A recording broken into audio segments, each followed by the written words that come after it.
The moment this young man opened his eyes, the first thing that caught his sight was two tiny, chubby hands. Looking up a bit, he saw members of the Black Dan Can clan, all very young. He even saw Julie, his nanny since childhood. "Cheer up, young Master Jin," Julie said joyfully. Jin looked around and saw many swords stuck in the ground. The most prominent among them was Barasada, the sword of the first clan head. This situation was exactly like the selection ceremony when he was a child, and Jin instinctively crawled toward the Barasada sword. Jin quickly figured out the reason for this situation. It seemed he had transmigrated and returned to being Jin John Kandon at exactly 1 year old right here. In his previous life, Jin also chose the Founder's sword. However, contrary to hopes that he would grow to possess strong powers and lead the clan, Jin was a failure. He showed no talent in swordsmanship and was eventually kicked out of the Black Dan Can clan. Only when facing death did Jin learn the truth. Someone had cursed him with a lowly spell called the Illusion Sword. It was what swallowed his swordsmanship talent and turned Jin into a failure in the clan. Thinking of this, Jin crawled faster. Soon after, he reached the Barasada sword to the satisfaction of all clan members. Although this was no different from his previous life, this time he would hold his own destiny. After Jin chose the Barasada sword, he was taken back to the Thunder Marshal platform and began life there. 6 years flew by, and now Jin was 7 years old. According to clan rules, he had to live here until age 50. That meant 3 more years. Honestly, life here was extremely boring. Moreover, Jin still had to face the childish antics of his older brothers. This was no different from his previous life. For example, today, while seriously looking for a book to read, he suddenly heard a maid scream out loud. It turned out that while cleaning Jin's room, she saw a dying bird in a pitiful state covered in blood. Seeing the bird, Jin's face didn't change, because he knew the only ones who could do this in the Thunder Marshal platform were his brothers. As expected, shortly after the laughter of Datona and Haytona, the 9-year-old twins ranked 11th and 12th in the Black Dan Can family echoed. They were even disappointed that the maid, not their little brother, was the first to discover the bird. "So do you like the gift your brothers gave you? So touched you want to cry?"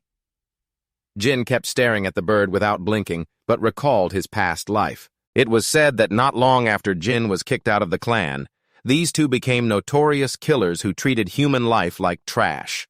Seeing how they cruelly treated an innocent bird just to pick a fight with him at age 9, Jin thought it wasn't surprising they turned into killers.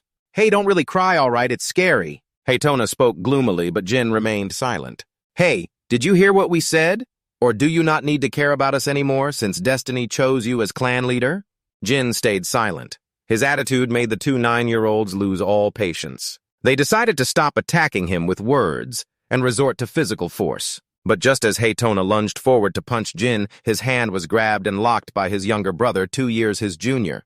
"You guys are too noisy, shut up now." Haytona looked very surprised at his brother's cold expression without any effort. But the bigger surprise was yet to come because Jin returned a punch that flipped his face. One punch wasn't enough since he had put up with them from his previous life to this one. So now his anger finally exploded. Jin treated the twins like punching bags and kept hitting them relentlessly. After beating them flat on the ground, he was satisfied and left a warning. "It would be better if you never show your faces in front of me again, young master." What happened here?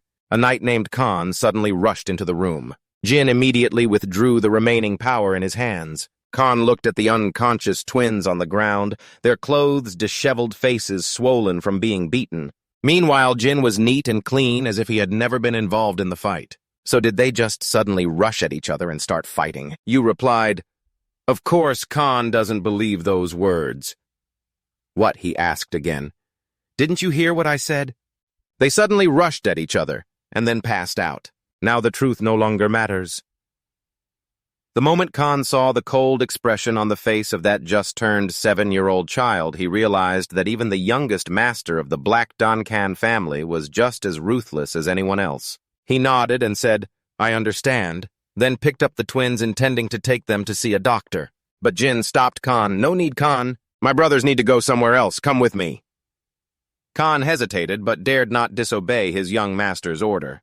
He carried the twins and went out with Jin. Outside at the thunderstorm arena, it was raining heavily. Jin ordered Khan to leave Datona and Haytona under a large tree, then to make a small grave for the little bird right in front of them. Seeing this scene, Khan looked uneasy.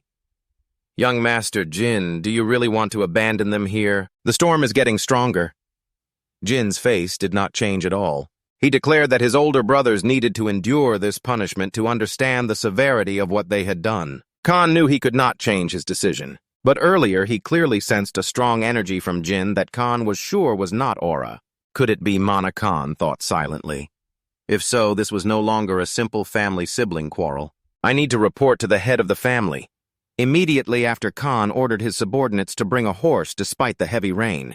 But it seemed he intended to return to the Black Don Khan mansion right away. Actually, this was not unexpected for Jin. He knew well that Khan was not only a knight protecting the children at the Thunderstorm Arena, but also their supervisor. In Khan's eyes, Jin's energy was like magic, so he definitely could not let this go. But in fact, that was spiritual power, the only proof of the contract between Jin and Sodrit.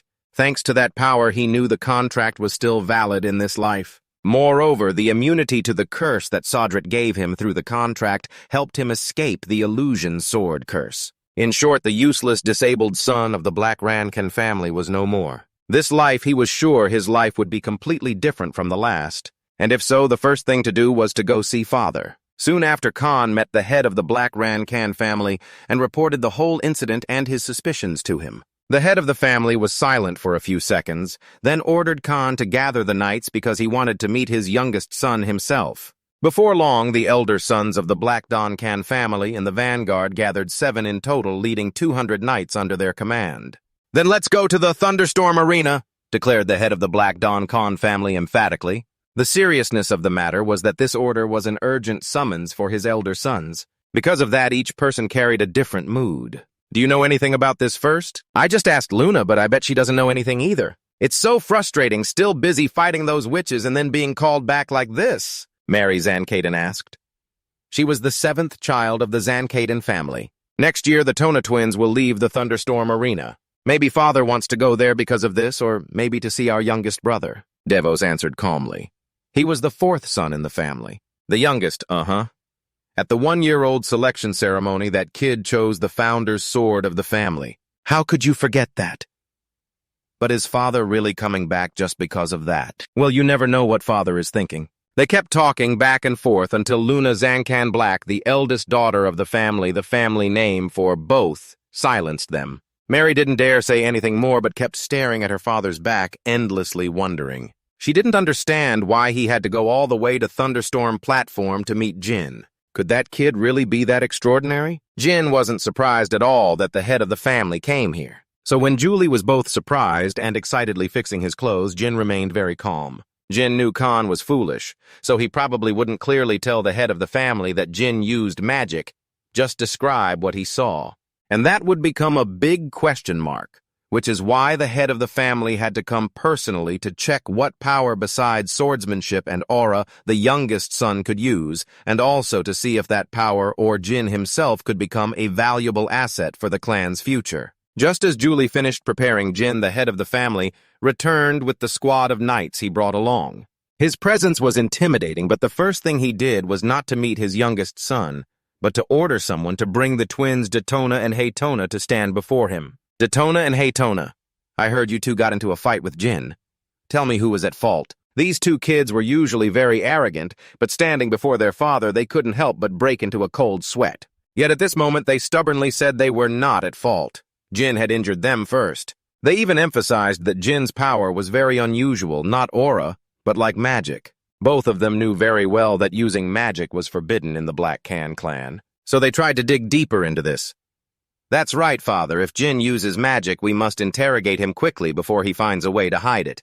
Mary and Dyphus, standing beside them, only sighed in exasperation hearing this. Perhaps they all clearly understood how infamous and vicious these twins were. The two were even trying to frame Jin. But suddenly their father brushed them off. "Enough, listen carefully to this. If you keep that attitude, you won't survive in the Black Can clan." The twins looked surprised that their father didn't side with them. But he didn't intend to listen to their excuses anymore because his main purpose today was still to meet his youngest son. Soon after, the head of the family ordered his subordinate to bring Jin out. When he came out into the main hall, Jin saw the twins, Tona, grinding their teeth and glaring inwardly. This was no surprise. From his previous life, Jin knew his father, Karen Zancandan, was the strongest and also the most indifferent person. He was known as the Supreme Knight of the demigod era. Before receiving those grand titles, he was just an ordinary man. However, after being honored, Karen gradually lost all worldly emotions, becoming a man who cared only about glory and the clan's future. So to him, those without swordsmanship talent like Jin in his previous life were worthless trash, not worth a dime. The twins were probably shocked witnessing their father's coldness. But that was nothing compared to what Jin had gone through in his previous life. Only this time it was different. In this life, no one could look down on him anymore, not even Karen Zankandon. Many eyes in the main hall were waiting for Jin. He had the appearance of a 7-year-old child, but the soul of a man nearly 30 years old. So naturally, he wasn't scared by this situation. Jin opened the door to the main hall and stepped in calmly. Then he knelt before his father, asking to perform the rite of clan head. This time, Karen was the one surprised when he heard his youngest son call him clan head instead of father. With all the older siblings, many guards, and over 100 clan members present, you must know today. Father came here for the clan's affairs. I think calling you clan head fits better, Jin explained. This answer came from the mouth of a 7-year-old, surprising everyone. Karen was also quite pleased, though he showed no expression outside. But today I come with a different purpose, so you may call me father. I will ask you the same question as your siblings. Where do you think you are wrong? Jin clenched his fist tightly. Then, in front of more than 200 people present in the Great Hall, he declared firmly that he did it only to seek revenge. Seeing this remarkable scene, Mary couldn't help but smirk. She felt that the youngest boy in the family looked pretty formidable. Father, as a member of the Kanden clan, we repay kindness and revenge enmity. We repay kindness if there is kindness and must repay if there is hatred, Jin said. His answer left Karen silent for about 5 seconds. Then he ordered everyone to leave, leaving only the youngest son behind. The knights exchanged suspicious glances, silently wondering if the youngest master had passed the clan leader's test. No one dared to guess Karen's thoughts, but they all felt that Jin daring to confront his father was quite something. After only 2 people remained in the Great Hall, Karen said, I told everyone to leave because I have a private matter to discuss with you. The Tona twins told Father that you have an extraordinary power. Our Kanden clan forbids the use of magic because once you touch it, you can no longer reach the peak of swordsmanship. So what power have you used? Karen also threatened Jin that if he dared to use magic, he definitely wouldn't let it go. But Jin knew he'd be fine. Even when his father learned about this power, he wouldn't be able to turn away. And so, in front of Karen, Jin revealed the power Soldarest granted him through their contract. Father, I don't know what it is either. I'm not sure if it's magic or aura. If you don't mind, Father, I ask you to help identify this power for me. Karen couldn't help but widen his eyes as he looked at the power appearing in his son's palm, because he realized it was the power belonging to the founder of the Kanan clan. Seeing the dark power surging from his youngest son, combined with the fact that since he was 1 year old, he chose Baricella's sword. Karen Zankandon couldn't help but wonder if this meant the boy was truly destined to become the clan's heir. Seeing Karen's stunned, Jin quietly reminded Father, my power belongs to the dark god Soldares. Karen replied, although he knew his power was granted by Soldares, this was the first time Jin understood that entity held the title of dark god. According to his father many years ago, Soldares signed a contract with the founder of the Zankandon clan, Lord Tema, and had sided with this clan since then. But because Tema passed away shortly after, Soldares no longer appeared at Zankandon for subsequent generations. Karen didn't know the reason for this, but felt that now Soldares was once again trying to connect with the Zankandon clan, this time through Jin. Father, I'm curious about something, Jin shyly asked. Is that god stronger than you? Karen hesitated for a moment, then said he didn't know because he had never fought a god. Hearing this, a crooked smile appeared on Jin's face. Never fought a god. That's definitely the most arrogant answer I've ever heard. But then suddenly Karen reached out and patted Jin's head in a puzzling way. My child? That's a good question. Thanks to your innocent question, I've just found a great topic to talk about. I think coming to visit you today was definitely the right decision. Then Karen asked Jin back, how do you want to use Saldarath's dark energy? Of course, someone who has lived a lifetime like Jin knew how to answer this question wisely. So he said he wanted to use that power for the benefit of the clan. He thought his father would be pleased with this answer, but suddenly he burst out laughing. Ha ha ha, what a ridiculous lie. You knocked your brothers out cold and threw them into the storm, and now you say you want to use this power for the clan. Now tell me the truth. Karen certainly wouldn't let this go easily. Jin clenched his fists again, looking a bit tense. Then he firmly said, I want to use this power for myself. Innocent but serious, face voice firm and resolute. Karen, with his sharp, hawk-like gaze, scrutinized his son for a long moment before replying, All right, I like that answer. From now on, I will watch you very closely. After speaking, Karen walked straight ahead until she was sure she was alone in the vast land. Jin finally dared to exhale. Standing in front of father was really stressful, but he guessed he had safely passed the first hurdle. He had received permission to use dark energy as he wished. At the same time, it made father place great expectations on him. This was an unexpected result for Jin, who in his previous life wasn't even noticed by Karen after she realized he had no talent for swordsmanship. The later it got at night, the heavier the rain became.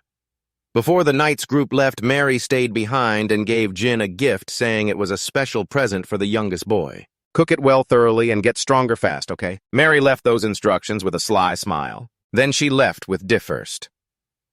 After returning to the Thunder Arena, Jin and Julie opened the box Mary had given him.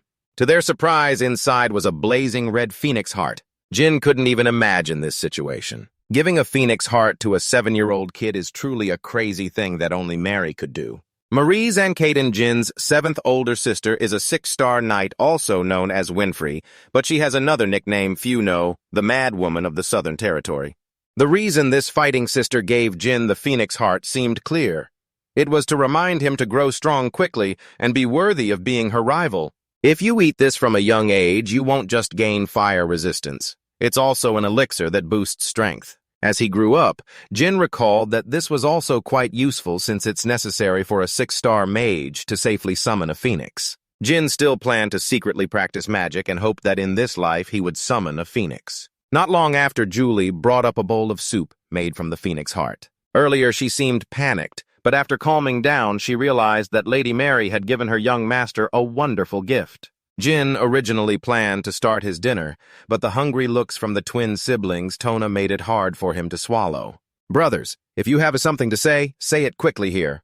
Tona and Detona seemed embarrassed, but trading their pride for a taste of phoenix heart was definitely worth it. So they began to gently plead as if the matter of that poor bird had never happened before. Well, nothing really. But it seems this meal is too much for you to eat alone, huh? That's right, I saw Julie bring a big bowl up. Do you want to eat it? Jin easily saw their intent and seemed to be just waiting to say this line. The twins nodded eagerly. You can eat it if you want, but you have to follow my request. So that night Jin made the two of them dig a tunnel not far from the Thunder Arena. The two dug while wiping sweat and cursing. Why? Why do we have to do this? That's right, there's nothing here, so why do we have to do this? And what if someone sees us digging it? What are you talking about? If someone finds out the youngest gets punished, not us. You're right. We just follow what he says to get to eat the phoenix heart soup.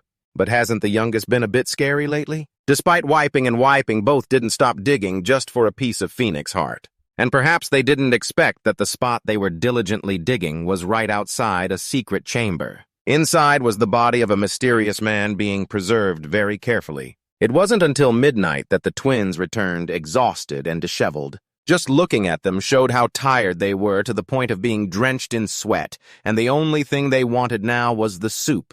Jean had finished eating and saved portions for his two older brothers, but he only gave each of them a single spoonful. Tona and Detona looked at each other.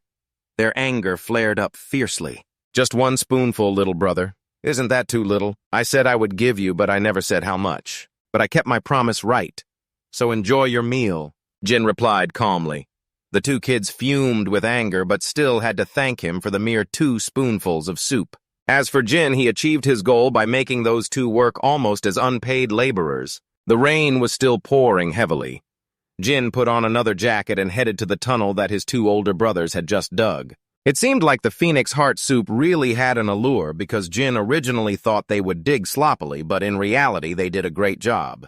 The cave entrance appeared before him, and with this thickness, even a 1-star spell would be enough to break through it. Jin looked left and right to make sure no one was following him. He had once felt helpless because his mana was steadily increasing, but he couldn't do anything with it. Finally today, he had a chance to release a little of it. Jin's surging magical power immediately shattered the cave entrance. Before him was a large door. It was the entrance to the Zancandan clan's secret storage room. In his previous life, he never had the chance to enter here. So standing before this door, Jin felt a bit nervous. To open the door, a password was required. Jin recalled his previous life's memory, took a deep breath, and said, "The child of Zancandan has come to command Murakan."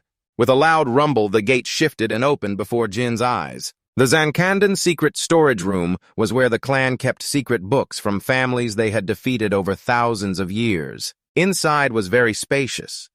Normally, only the clan's vanguard team, consisting of the adult sons of the Zancandan family with sword skills, were allowed in. In his previous life, Jin didn't have that privilege, but one of his older brothers had revealed quite a bit about this room because he thought Jin wouldn't be able to enter anyway. Yet now it had become the key that allowed him to break into this room, even though he wasn't old enough. Once inside, the first thing that caught Jin's eye was the mysterious man placed inside a giant glass jar. When he got closer, he could see many small black scales on the man's face. This made Jin doubt whether he was human, and why something like this existed in the Zancandan clan's secret storage. Suddenly, Jin remembered the password to enter this room.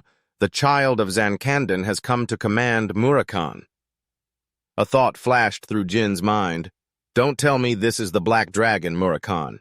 He heard that the Black Dragon Murakan had been defeated by the first head of the Zancandan clan and fell into a deep slumber. But Jin had never really believed that story was true. After observing the man for a long time, Jin felt this wasn't the moment to focus on him. So he turned back to his main purpose, searching for the secret books. Jin had no idea that the moment he turned away, the fingers of Black Dragon Murakan slightly twitched. Finally, he entered the room filled with secret books from all kinds of clans. First, he tried looking for the Kunin clan's records, since they were also a family of swordsmen. After reading for a while, Jin felt this was quite difficult compared to 3-star magical theory. He wanted to take it back to study slowly, but that would be too risky. So Jin took out the blank notebook he had prepared beforehand. He decided to copy part of the secret books each time he came here. For the next few days, Jin quietly went back and forth between Thunder Dance Arena and the secret storage room. Until one day, while copying secret books, he heard footsteps behind him.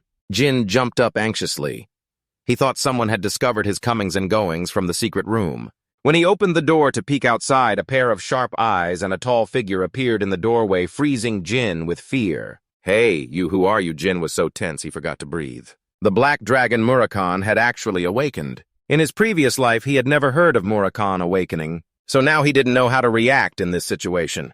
Though scared, Jin forced himself to stay calm. After all, Murakan was the guardian dragon of the Black Clan, so Jin thought he might be spared if he showed respect and behaved like a child. "Child of the Black Clan, greetings to the clan's guardian," Jin said with a slightly trembling voice. Then he even heard Murakan's teeth grinding. "How dare you call me guardian? Did you just call me your clan's guardian? How dare you treat me like a lousy guardian, you damn Kanden brat? How dare you talk about me like that? And I can't even get mad at a kid like you, but you're driving me crazy." Murakan's voice pierced Jin's eardrums. It seems that Jin, treating the Black Dragon Murakan as a gatekeeper god, offended him. After yelling loudly for a while, Murakan got so tired, he squatted down, breathing heavily in frustration. "It's been a long time since I've smelled something fragrant, and the only thing I found is a child." Then Murakan suddenly got close to Jin, making him afraid to even breathe hard. "Why do you have the scent of dark energy? Even though I have slept for 1,000 years, I still remember this scent clearly. And this special dark energy scent should only belong to someone with a contract like Tema. The Tema Murakan just mentioned is the ancestor who founded Jin's clan." Murakan's words seemed to awaken Jin. Could the reason he woke up be because your dark energy affected him? Of course, Murakan didn't think a kid like Jin could have made a contract with Sodrit. So he started using his dragon nose sharp like a dog's to sniff around the room, trying to find the source of the dark energy scent. Jin was a bit tense. He didn't know if he should try because Murakan's attitude towards Sodrit's power was still unclear. But after a moment, Jin decided to take the risk. "Well then, Lord Murakan, is this what you're looking for?" "My father said this power comes from the dark god Sodrit." Murakan stared at the power orb appearing in Jin's palm. Then he started trembling. "Hey, Sodrit, are you kidding me? No, are you serious? That 1,000-year pact is with this kid?" Both Jin and Murakan fell into deep thought. After a while, Murakan spoke again. "Hey, fool, I mean Lord Murakan."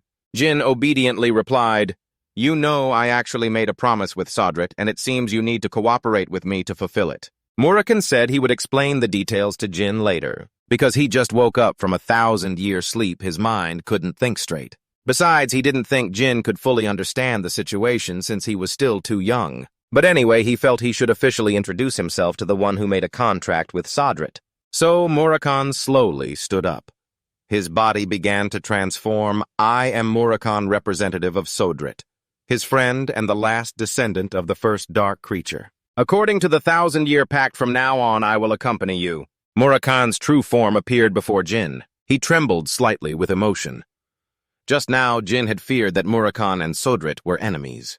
In that case, he might have called the one with Sodrit's power his enemy. But no, he is Sodrit's friend, not an enemy. So you were absolutely right. Tell me your name. You made a contract with Sodrit. Jinjan Den. Jin finally managed a satisfied smile. I am the 13th child and the youngest of the Jinjan Den clan. It's an honor to accompany you, Lord Black Dragon Murakan. As a legendary creature, Mount Murakan, the sanctuary of the wild winds, is named after this creature. He ruled here long ago, but 1,000 years ago, Murakan was defeated in a battle against Tema Zankanden. History records that after the Thunderdance Terrace was destroyed, Murakan fell into hibernation. But after meeting Murakan, Jin felt the historical records were not entirely accurate. It seems those who make contracts with gods like Tema or yourself cooperate with a dragon. Though there are still many mysteries, fate helped Jin become a companion of the Black Dragon Murakan. It's definitely a good thing.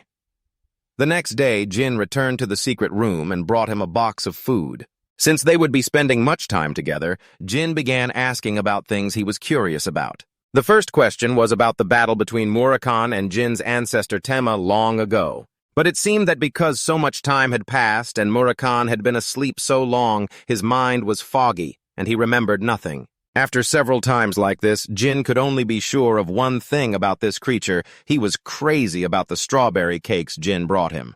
Murakan also began to wonder why Jin went to the storage room every day to secretly copy various secret books. You probably understand a little bit about these things, right? He asked. Only about 30%, the rest I don't understand. Jin sighed.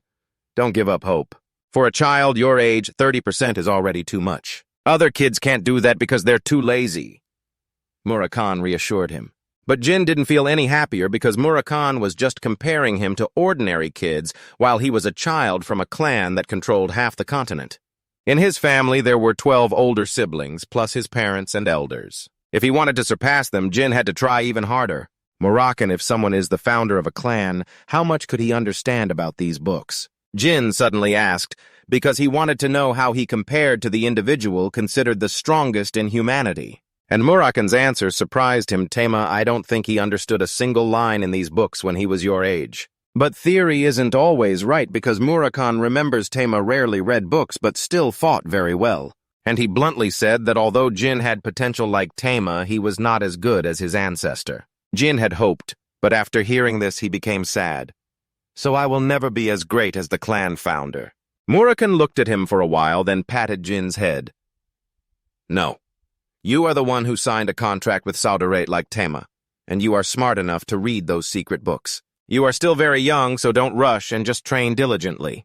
Then you will become as strong as Tema, maybe even surpass him. Murakan's words were not just a comfort, but were completely true because Sodrit, the god of darkness who granted Jin his power, also had the nickname Infinite. His power had no limits. Therefore, Jin, since you signed with Sodrit, also have no limits. Of course, in Murakan's eyes, since Jin was still a child, it was hard to avoid feeling down on the path forward. So, he decided to teach Jin a new technique to help him be happier how to release the dark energy inside him. Murakan said, all creatures who can control dark energy must get used to it, but it will be extremely dangerous if you don't study properly. So Jin must learn slowly and seriously. Jin obediently asked, So, Mr. Murakan, what should I do first, sir? First, you have to learn how to unlock mana. Why? Jin wondered. He thought Sodrit's dark power had nothing to do with magical power, but Murakan said the first thing he had to learn was unlocking mana. Moreover, in his previous life, he had done this many times. Releasing dark energy means unlocking and moving your mana. You must know how to perform both of these smoothly. From now on, you will have to practice this for 2 to 3 years. Jin frowned slightly. 2 to 3 years. For someone eager to become stronger quickly like him, that was too long. Meanwhile, Murakan kept talking. You don't even know the basics, so I can't teach you anything too advanced. In short, the next thing you need to learn is unlocking your mana. But just as he said this, a magic orb appeared in Jin's palm, and his expression remained calm as if it was no big deal. Like this right now, can you teach me more advanced things? Murakan was extremely surprised. He bent down to observe the magic orb carefully and kept asking Jin how he managed to do this. Of course, Jin couldn't say he had been reincarnated, and this was a skill he had unlocked in his previous life. So he just gave a vague answer to get through it.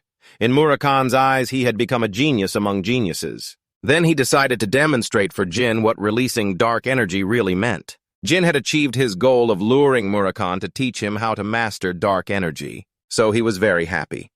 Although Murakan had slept for 1,000 years, it seemed his power had not diminished at all.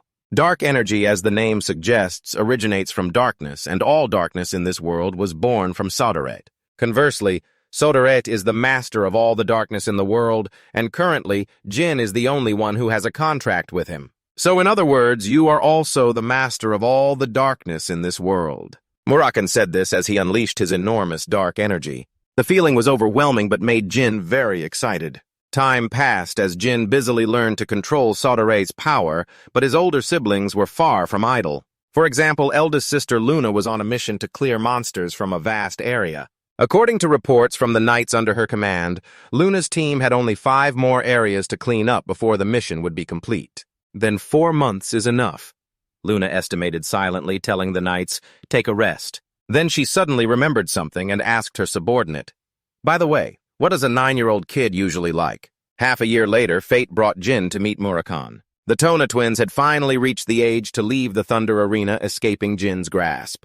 They looked very relieved, and after those two left, Jin felt much less annoyed. Not long after, Julie, along with the servants, organized Jin's 9th birthday party. Just as they prepared to cut the cake, Khan hurried over to announce that young lady Luna had arrived to visit. Luna's visit to celebrate Jin's 9th birthday surprised him greatly because everyone knew how busy the eldest Kanden sibling and a 9-star knight was. Luna had a nickname, the White Whale, probably because of her platinum blonde hair. Though the strongest among the Kanden siblings, she had no interest in becoming clan chief. So Luna had long left the muddy swamp called the Succession War behind. In Jin's eyes, this sister was truly a lone white whale. Because of this, Luna never paid attention to any of her younger siblings. Her relationship with the 12 younger siblings was more like shallow water than deep blood ties. In their past lives, Jin and Luna were no exception. Yet today, on Jin's birthday, that sister decided to come to the Thunder Arena without any prior notice. At first, Jin thought something big must have happened to the family, or that Luna had discovered his secret visits to the family's hidden room. But when the siblings faced each other, the first thing Luna said was, "You've grown so much, little one. If I had known you were coming, I would have dressed better." Jin replied, "That's cute." Luna stepped forward and patted Jin's head.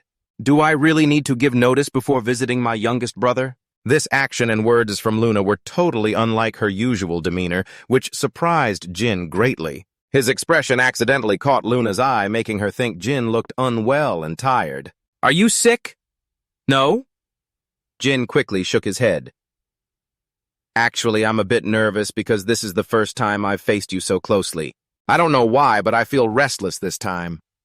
Luna was slightly stunned. The Kanden family tradition was that siblings always kept watch, guarded against, and even trampled on each other. Jin, thinking she came to check on him and feeling worried, wasn't really strange. A sad feeling rose in Luna's heart. She clenched her hands for a long moment before speaking. "Yes, it seems I still lack consideration. You may be young, but I forgot that you are also a child of the Kanden family." Then Luna suddenly knelt down to Jin's eye level and said she had something private to tell him. Jin understood immediately and sent the bodyguard's maids and even Julie out. Though not knowing why Luna was acting so strange, it seemed it wasn't anything bad. When only the two of them remained in the room, Luna became more serious. She said, "Last time when Karen Zancaden visited her youngest child, his behavior attracted the attention of all the other siblings. It also means that another year from now, when Jin is old enough to leave the Thunder Arena, he will become a target for the older siblings, little one." Luna said with a heartfelt tone, "I hope you won't lose your own happiness by getting involved in the clan battle." I sincerely hope you won't be hurt by the traditions of the Black Clan. Hearing Luna's words, Jin didn't know how to respond at once. Could it be that the reason she gave up the position of clan leader was simply that, and if she didn't want Jin to be involved in conflicts with the older siblings, why didn't she warn him even once in the past life? Was it because back then he wasn't worth Luna's attention? Or because the others simply didn't see him as a rival? But no matter the reason, Jin could still feel Luna's sincerity as she sat right in front of him like this. Jin gently patted Luna's hand that was tightly holding his. Sister Luna, I really appreciate what you said, but I absolutely have no intention of staying out of this battle. Jin, I'm serious. I'm not saying that just because you might have to face me. I know, sister, but I've already survived one assassination attempt. That's why I absolutely can't avoid this mud pit. Actually, the assassination Jin mentioned was the illusion sword curse which had been lifted in the previous life. When Luna heard this, her eyes widened, her expression showing great surprise. Then it turned into anger. Jin could even feel the fierce aura radiating from his sister who dares to try to kill you right here in the Thunder Arena. Tell me, Jin, who wants to take your life? The Thunder Arena was a place protecting the Black Clan children from being eliminated too early in the struggle for clan leadership. So hearing her younger brother, who had never left the arena, say that he was assassinated, Luna's fury was justified. To be fair, I haven't found out who it was yet, but I'm okay, Sister Jin reassured her. Besides, not all of the older siblings hate me. Aren't you one of them? Thank you for telling me that. I'm truly happy from the bottom of my heart. Seeing a 9-year-old child speak with such maturity like an adult, Luna felt even more heartbroken. She didn't know what else to say, but hugged Jin and kept stroking his head. This was the first time he realized Luna could be so warm, so he hugged her tightly back, enjoying this rare feeling of family closeness. All right, today is a happy day. We shouldn't talk about these things. After letting Jin go, Luna took out a box from her chest. She said that her main purpose for coming today was actually to give Jin a gift. Inside the box was a necklace with a blue stone, but it wasn't an ordinary gemstone. Luna instructed him, whenever you face something you can't handle alone, just break the blue gem on this necklace. I will immediately come back to you. So always keep it with you. Luna helped Jin put it around his neck and carefully reminded him, Happy 9th birthday, my little brother. Then Julie brought a piece of cake. The two siblings ate cake together, chatting like normal brothers and sisters. After a while, Luna reluctantly left. That night, Jin went to the clan's secret storage room again. Murakan saw him and shouted, Why are you late today, and what's that thing wrapped around your neck? It's my birthday gift. Jin replied, That person must really care about you to give you something like that. Murakan trembled excitedly while pointing at the gem. Seeing his strange expression, Jin asked more. Then he learned that this blue gem was a relic of the Demon King organ from more than 1,000 years ago. Countless people risked their lives just to get one of his relics. This thing is magical, in that it grants the wearer resistance against magic attacks of 5 stars or less, boosts the wearer's magical power, and even has summoning abilities. Murakan knew this well because he was an old man who lived in Organ's era. This must have been given to you by someone with strong energy, right? Murakan asked. Yes, my eldest sister stopped by. Wait, you can sense her energy from all the way here. John handed Murakan the birthday cake, then asked with surprise. Exactly, she must have sensed me too. That statement of his made Jin very worried. You're afraid Luna will report this to the clan, but Murakan thinks you're worrying for nothing because the person who can give you the Demon King organ's relic surely won't betray you and leave you to be torn apart by the clan. Jin felt what he said made sense. Murakan also said that among Jin's brothers, Luna was the one he could trust. Just as Murakan said at the Thunder Arena, Luna had sensed an unprecedented energy. At the same time, she guessed that her youngest sibling was planning something. She just felt she should pretend to know nothing. That day, Luna also made a decision. No matter what Jin becomes or does in this clan battle, she will always stand by her youngest sibling. Another year passed quickly. The time at Thunder Dance stage that Jin once thought would be boring actually brought him many things, recognition and expectations from Karen the Phoenix Heart, that Mary brought a close relationship with Luna, and even a meeting with Murakan the Dragon Clan warrior.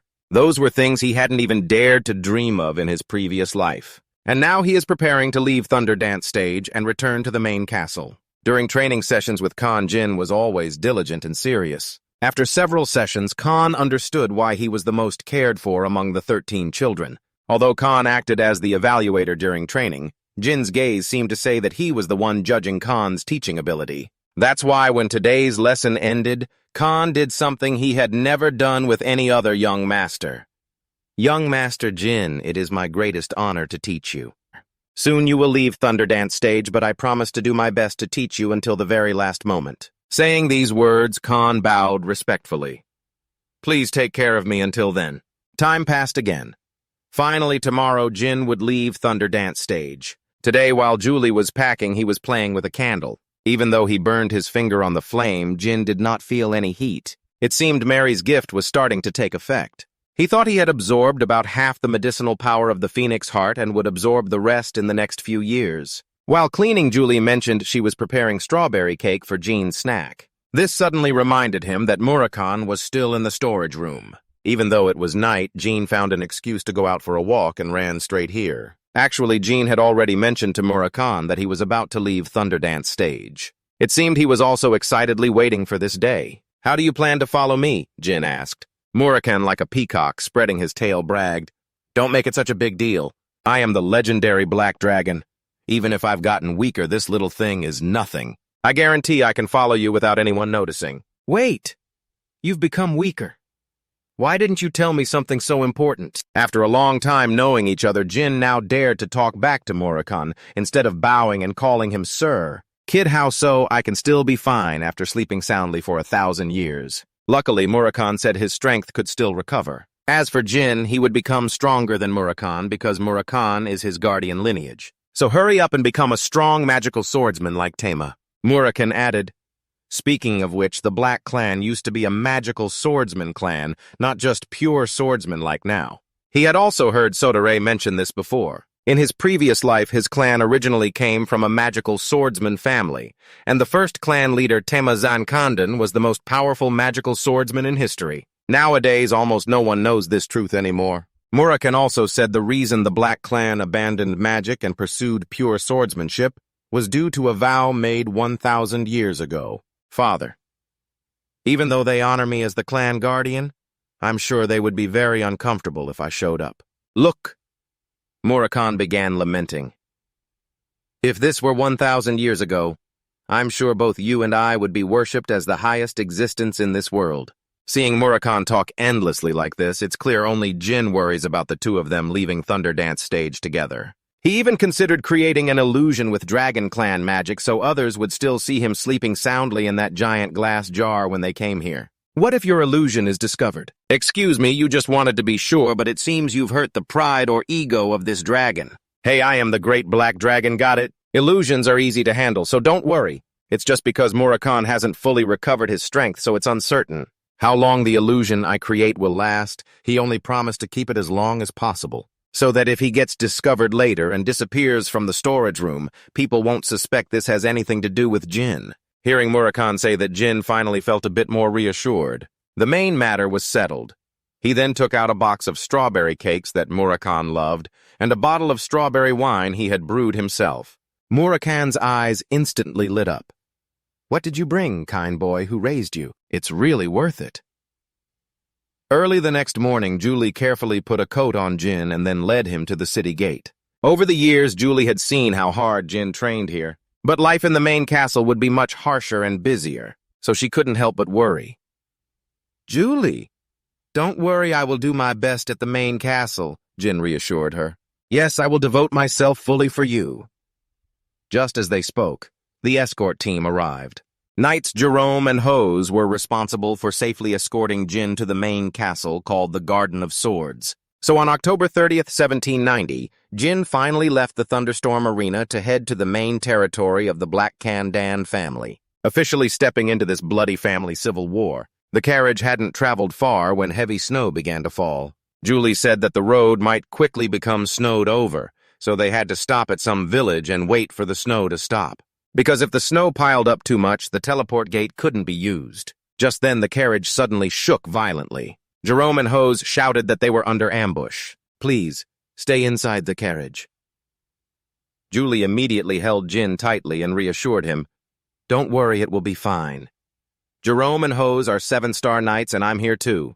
According to Julie's observation, the enemy numbered about 20, apparently, witches and warriors. Most likely with archers too, and probably none exceeding 7-star power. But when he looked out the carriage window, Jin saw both knights were fully focused on fighting. Jin's face immediately turned pale. "Julie, let's get out of here." Julie seemed not to fully understand Jin's attitude, but he had already sensed something was off. The Ran-Kandon family's guards are never allowed to neglect protecting the Ran-Kandon bloodline under any circumstances. So no matter how many enemies there are, at least one of those two should stay beside Jin. But both charged into battle, which means one of them has betrayed or is an imposter, or possibly neither is actually on their side. There must be weapons hidden inside this carriage. We have to get out. Seeing Jin's serious expression, Julie didn't hesitate. Normally, she was just a gentle nanny, but in truth, she was a warrior. In this situation, Julie had no choice but to risk herself to protect the heir. From her sleeve, 2 weapons shaped like wolf claws sprang out, and Julie's expression changed drastically from her usual gentle demeanor. "I will protect you as a member of the Kandon family. If I overstep, please forgive me, young master."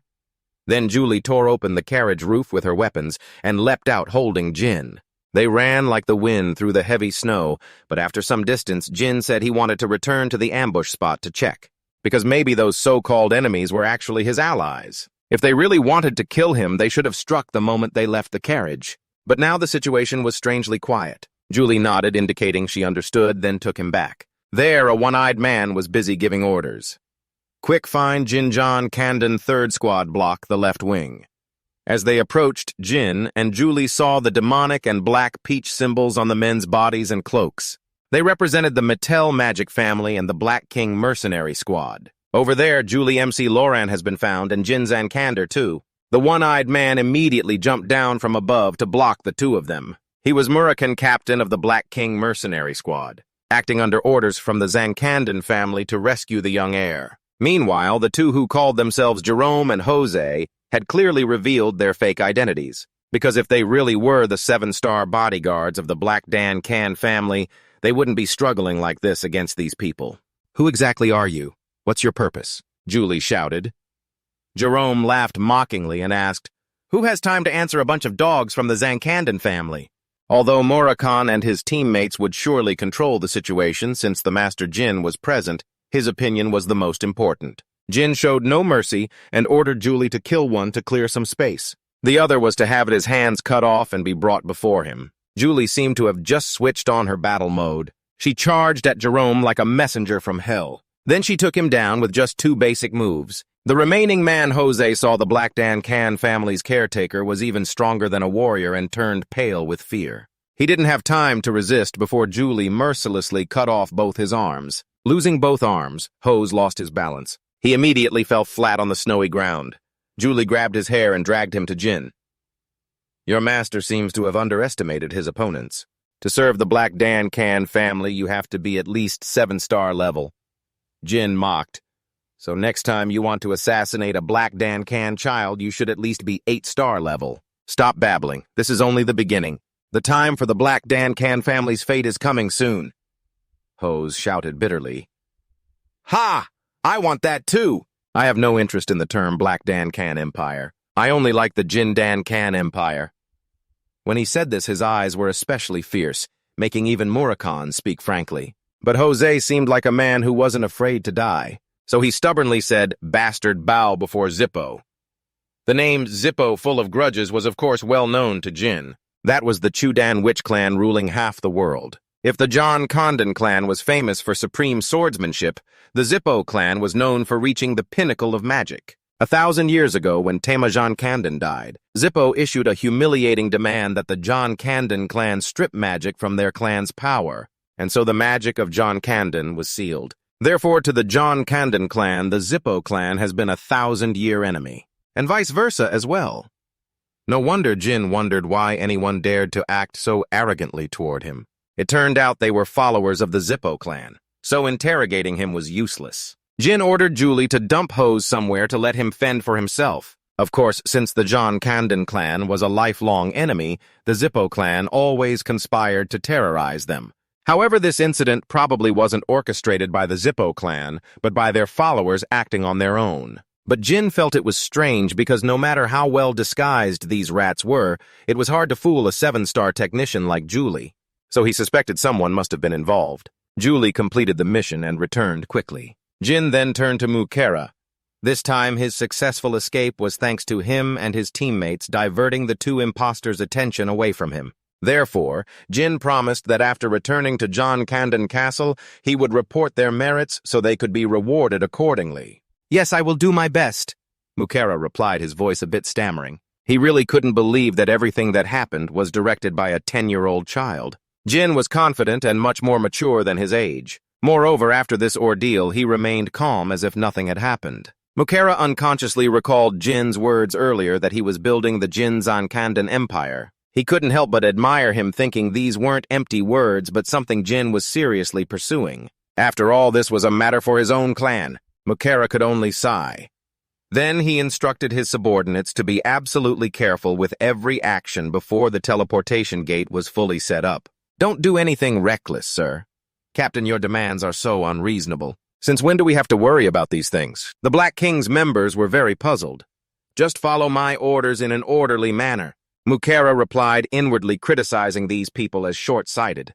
They seemed to have no idea how terrifying that 10-year-old child really was. At this time, Julie had finished adjusting Jin's outfit. Because the carriage was broken, the group had to walk to the nearest village. A few people were somewhat concerned about Jerome and Hose, but Jin told them not to worry about those two. Whether they were found alive or dead, it was already a warning to their comrades. The snow was falling thicker and thicker. Mukera's group said it would take about 2 more hours to reach a village. But Jin didn't complain. He only focused on Julie's sad expression. So he had to comfort her again, telling her not to dwell on what happened during the escort. "Julie, it's not your fault. Even a 9-star technician like Khan at Thunderstorm Stage didn't notice it. A 7-star warrior like you naturally would find it hard to detect anything unusual." Perhaps Julie understood this clearly but kept blaming herself and said, "Sorry, Jean." She was exactly like in her previous life with the role of Jean Candon's nanny. Julie's fate was bound to the child she was raising. In her previous life, Julie was also Jean's nanny. Because he was incompetent, she was despised and humiliated as well. But Julie never resented or criticized Jean. Then on the day he was expelled from the Black Clan, Julie was also kicked out of the castle. But she only cried and kept telling him, "Young master, I'm sorry I couldn't take better care of you." Jin still vividly remembered Julie's bowed head and sobbing in the snowy weather that day. He didn't want to yell at someone who had always treated him well. But the current situation was very different from the previous life, and Julie also needed to strengthen her own resolve. So even though he gently reassured her, it didn't work. Jin had no choice but to shout loudly to snap Julie out of it. "Stop blaming yourself like that. That's an order. As long as you're still my nanny, you are the only escort technician I need. If you let trivial matters affect you, how can you continue escorting me in the future? So don't make me repeat this again." Got it? Jin's firmness and determination awakened Julie. She quickly composed herself and continued walking forward with him. More than anyone, Julie knew how much Jin cared about her, and knew that everything he said was for her own good. She also wanted to protect him well. So she kept tormenting herself until she was completely worn out, but then lifted her spirits again, which made Jin feel relieved. They traveled for a long time and finally arrived at a village. Mukera found an inn and rented a room for Jin to rest. Meanwhile, Jin kept thinking about the situation. If he guessed correctly, this matter likely involved that guy, the shape-shifting wizard, Booba Gaston. Shape-shifting is the strength of the Dragon Clan, but even dragons cannot transform perfectly. Only Booba is the sole existence capable of perfect shape-shifting. He used this ability to disguise himself and commit various crimes to cause chaos in the world. Jin hoped he was wrong, because if Booba was truly involved, things would become much more complicated. In his previous life, when Jin was just 20 years old, Bamon's special forces captured Booba. If now he could turn Booba into an ally, that would be very useful. But Jin had no reason to invite someone who once pointed a sword at him to become an ally. So before Booba could cause more trouble, Jin needed to thoroughly investigate. Thinking this, he suddenly felt nothing at all anymore. Just as Julie took off her outer jacket and said she would go out to keep watch, she saw Jin had already rolled over and fallen asleep. After all, this body is still a 10-year-old child. Today, so many things happened that he was completely exhausted. The next morning, Jin woke up to the loud meowing of a cat outside the window. He lazily opened his eyes and saw a black cat twisting behind the glass. This playful look made Jin think of someone. Previously, Mukera said he would always hide and follow him. You said you'd hide and follow me. You mean turn into a cat like this, huh? Jin tried to hold back laughter while Mukera outside was furious. After laughing to his heart's content, Jin opened the door for him to come inside. Don't be mad. I was just a little surprised because I didn't expect you to show up looking like this. I thought you would disguise yourself as one of my servants like the stable hand or something. If I did that, all the knights in your family would notice me. Mukera gritted his teeth in reply. Then he transformed back to his original form. But afterward, due to carelessness, he tripped over a raised wooden plank on the floor. Clumsily, Mukera immediately crashed into the windowsill. Hearing the noise, Julie, who was on high alert outside the door, rushed into the room. The foolish black dragon didn't have time to escape or turn back into a cat and was exposed right in front of Julie. You, who are you to dare follow my young master like that? The Lasat mode was activated once again. Julie aggressively charged forward, pinned Murakan to the ground, and quickly interrogated him, saying, Tell me everything before I end you. Wait, this guy is Jin. Hurriedly rushing over, but before he could make up an identity for Murakan, he suddenly jumped up when he heard the name Julie. Julie, you mean Julie? Oh, my little strawberry, finally I get to meet you. As mentioned, the 1,000-year-old black dragon has a bit of a girly hobby of eating strawberry cakes, so in over 2 years of knowing each other, Jin had brought him countless cakes, and occasionally bragged that they were made by his nanny named Julie. So Murakan had always hoped to meet her in person at least once, and faced with this situation, Jin could only sigh in boredom. Oh no, it's really a mess. Jin raised his hand toward Murakan, whose messy hair was crossed arms with an arrogant smile to introduce, First, this is the guardian of the Black Dragon clan, Murakan. Then he turned and raised his hand to point at flustered Julie and said, This is... But before Jin could finish speaking, Murakan hastily interrupted, I know who she is. She is my precious little strawberry cake, right? Julie anxiously bowed repeatedly, saying, Sorry, humble servant of the Black Dragon clan. Ran, sorry for being disrespectful to the guardian. Please, forgive me. But he spread his arms and laughed heartily, speaking rudely. Don't worry, my little strawberry. I'm very willing to forgive you. Julie began to get confused, raised her hand and asked, Hey, Mr. Murakan, may I ask why I'm the strawberry cake? He answered firmly, Because you're wonderful, beautiful, and make perfect strawberry cakes. Julie realized, then turned sharply to look at Jin. So he's the reason you request strawberry cakes every day? Jin looked away, then smirked. The bright sunlight softly shone on the windowsill, and he gently requested her, Could you sit down for a moment so I can explain? They all sat down neatly together, only he lay down, propping his head with his arm. Julie covered her mouth in shock. There's so much I don't know about you, young master. Jin apologized. I'm sorry for lying to you. But she didn't seem angry, as he thought, No, I've always known the young master's talents are wonderful. Yet Julie was both confused and looked at the two people before her, one big, one small. First magic, then the summoner of Sodere, and now a dragon. Murakan teased, flicking a tiny dragon off his fingertip. Suddenly cheerful petals appeared. She clasped her hands up, full of enthusiasm. As a servant, I'm just surprised and happy for you. Then she turned to listen carefully to Jin's instructions. Anyway, you're now part of our group, the group that can't know the truth that Murakan has awakened to my relationship with him, at least for now, understood. Julie immediately replied, Yes, young master, I understand. He rudely jumped up to block her, grinning foolishly. You don't need to worry, little strawberry. I'm always by the boy's side. She quickly thanked him. Thank you for your kindness, Mr. Murakan. Julie suddenly remembered the noise when he hit the wall. So has the loud noise from your transformation earlier stopped now? Jin immediately raised his hand and pressed it against Murakan's face. You should be more careful. He grumbled, Stop lecturing me, then began to explain. No, that was on the wooden platform still stained with seawater damage. Murakan had to admit the truth. I fell. After saying that, he wasn't even embarrassed, and threw his head back, laughing heartily. She worriedly turned pale and quietly asked the young master, "Are you sure he's trustworthy?" "You're not even sure yourself," he said, "probably." Moving to the Mattel teleport gate, he transformed into a cat perched on Jin's shoulder while Julie was talking with Mukera. "Well done, Black King team." He then paid attention to Murakan. "A cat was it here before?" She continued attentively reporting, "The Black Clan will definitely reward you generously for your efforts." He straightened up neatly before Julie and replied, "This mission is also a valuable experience for us." Mukera looked down at him and the black cat on his shoulder, whose wide eyes eagerly looked up at me, eager to see the future of the Black Clan young master she cared for. Suddenly he changed the subject, but Julie had a question for her. She was startled. "Yes." Mukera raised her hand seriously and asked, "Someone as exceptionally talented as you, why did you choose to leave the McLaren clan and become the nanny for young Master John Candon?" Julie coldly turned away. "There's nothing important to discuss." Realizing his blunder, he awkwardly scratched his head. "Sorry I was out of line." She kindly replied, "It's okay." Then Julie turned to the soldiers behind. So they entered the building together.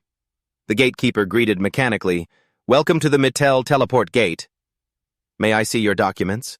She unfolded the cloth to reveal the Zablack clan badge with a sword to Kalen of ally Hugh Fatter. Thanking the gatekeeper for recognizing them coming from the Zablack clan, Julie quickly wrapped the badge back up. The gatekeeper raised his hand to lead the way. "It's an honor to meet you. Please follow me. We will arrange premium seating for everyone."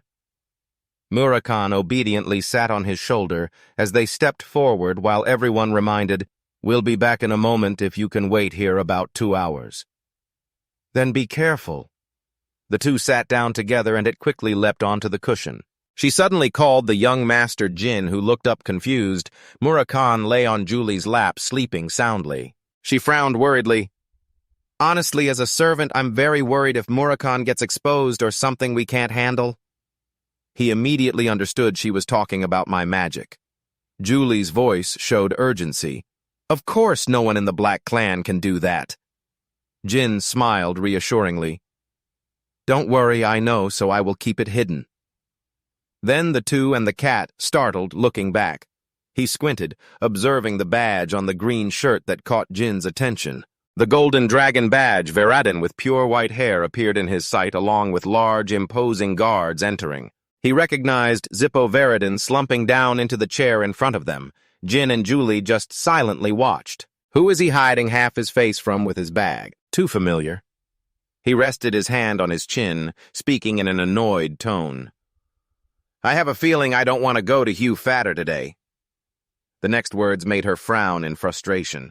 Meanwhile, he stayed calm, not expecting to see some troublesome rats here. But Murakan sprang off the chair and went under his seat obediently, making Veradin exclaim like a cat, "You guys' cat is adorable." He smiled brightly, waving at Murakan. "Come here, good boy." It strolled over leisurely.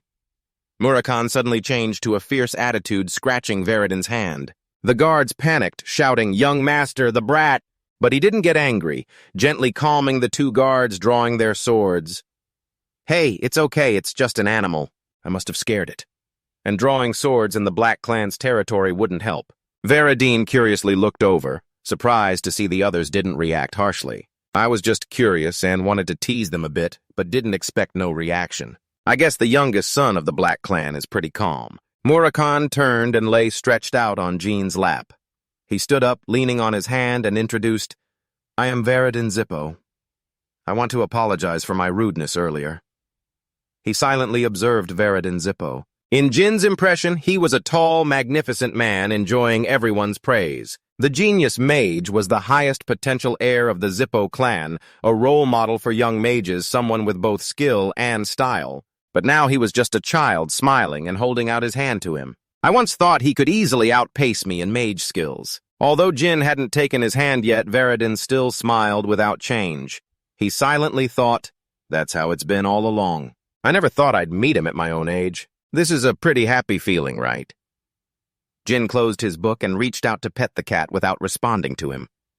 "I also wonder what kind of person you are. It's good to know you're not a complete fool." Veradin awkwardly asked, "How do you rate that?" Jin smiled, but his words were full of threat. "Even if I'm just joking. If those guys draw their swords, you'll get a tour around Hugh Fatter's house without bodyguards and might lose a few fingers." Veradin laughed while awkwardly waving his right hand in the air. "Even your jokes are violent." Jin's blue eyes flashed with cruelty that matched his tone. He thought, "Am I joking?" Veradin nervously tried a fake smile. "All right, let me give you some advice," he said conciliatorily. "If you meet another Zippo or find yourself in a similar situation, don't hastily decide to cut off their fingers. Otherwise, it'll be painful for both parties." Jin sarcastically, "Good joke." Veradin's calm words startled him. "My father is Karen Zankaden, and your father is Celia Zippol. You think they'd intervene in a kid's fight?" He widened his eyes in surprise. Veradin crossed his arms and laughed heartily. "You're right. They'd probably just pay some gold as compensation or something." "Hey, I learned something from you. I'll repay this debt when I can." Jin stared blankly and immediately demanded, "Don't wait. Pay it right away." He eagerly bowed his head to ask. Of course, whatever he needed, but Jin's cold demand made Veradin stiffen. "I'd be very grateful if you could stay silent until the teleportation gate acts, and don't disturb my rest." He gradually became noisy in the silence, jumping around with all kinds of expressions. "Jin, this guy might get stronger in a few years, huh?" Veradin sat fully on the ground, resting his face on the table, staring at Jin with sparkling eyes. "If it weren't for his guild, I'd ask him to be my bodyguard." Feeling embarrassed to remind the young master of his image, but he became excited, realizing, wait, if he's from the Rankanen family, does that mean he might become my archenemy? "I'm awesome." The bodyguard sighed and rubbed his forehead in exasperation. "Young master, please." You're powerless against Veradin's starry-eyed, eager gaze, so annoying. His fingers might have become serious, and he's still acting like that. Is there something wrong with the Zippo family? They're all crazy. The announcement over the speaker cut through the strange atmosphere here. "Thank you for your patience." The gate on the ceiling lit up with glowing characters. A strong magical aura appeared like a diamond shape with a cold announcement. "The teleportation gate will be temporarily opened. Everyone might experience headaches or dizziness as side effects. So passengers, please sit in pairs with one pet waiting to enter the gate." The blue magical aura gradually surrounded them. He suddenly stood up and called out, "Jin Jin Zankandan." Though about to disappear, Veradin eagerly promised, "Nice to meet you next time." "See you." Jin coldly declined and turned away. "I'm fine. Don't meet again." The tall castle and the flag bearing the family crest of the Kanden people appeared. The carriage rolled steadily. Julie leaned and stood to one side. As Jin stepped down to the carriage steps, a greeting sounded. "We've been waiting for you, young Master Pedro," respectfully bowing. "This is the first time I welcome you. I am the second servant of Pedro." Behind him stood knights in armor lined up straight. Pedro remained polite. It must have been difficult to get here. A magnificent mansion shone brightly under the sunlight. "I warmly welcome you to the main mansion of the Cannon people." The shining golden swords caught attention. He introduced them to the sword garden of Pedro here. Introducing the sword garden, where those who have contributed to the prosperity of the Kanden people will be honored by having their swords planted in this garden. The hilts of these swords are all intricately carved. In other words, this place is a symbol of the dreams and honor of all members of the Kanden people. They crossed the sword garden together and entered deeper into the mansion. Jin silently admired that it used to be his dream to plant his sword here before dying. The image of his past self kneeling weakly helplessly appeared in his mind. The past me was weak and had no potential. Not a leader or smart person. Why was I so stupid, thinking that just trying hard would make everything change? He looked up high, his clear eyes full of hope. This time in this priceless place I will live a meaningful life. The windows with the Black Clan family symbol shone brightly under the golden sunlight. Jin and Julie arrived. He calmly looked up at the people standing on the stairs. Black Strawberry. The female head of the Black Clan took the initiative to greet, "Long time no see, youngest son." He responded politely, "Yes, mother." She was a bit surprised. Her amber cat-like eyes widened. Karen squinted thoughtfully at Murakan. He asked Jin, "Did you find a wild beast?" He scratched the black cat's chin, making it visibly happy, then politely replied, "I adopted it, father. Karen subtly noticed something strange in his words. Instead of found, he said adopted it. Rosa was startled and praised, "Good that you speak respectfully." Indeed, when the Black Clan receives something, this is the proper response. Suddenly, Murakan leapt off Jin's shoulder, startling him. She leaned down gently, stroking it. "Son, what's this child's name?" Jin said the fake name he had given Murakan when transformed into a cat. "Her name is Butterfly Zankandan Mother." Rosa was somewhat surprised to hear a name different from hers. The other children all loudly reacted with harsh objections. Go First shouted loudly, "What even if its small parents can't allow that? How dare you add the Black Clan name to such a lowly creature?" He even turned to scold Julie. "How did you raise the youngest like this? How can a cat dare?" She could only choose, "Sorry, I'm sorry." Karen awkwardly had to command, "Enough." He looked down at him and asked, "Youngest son, why did you add the Black Clan name to this cat?" Jin respectfully placed his hand over his chest and firmly answered, "Because that way I will be responsible for her." He calmly explained, "She may just be a creature, but she is the first life I adopted, so I think her name should have value."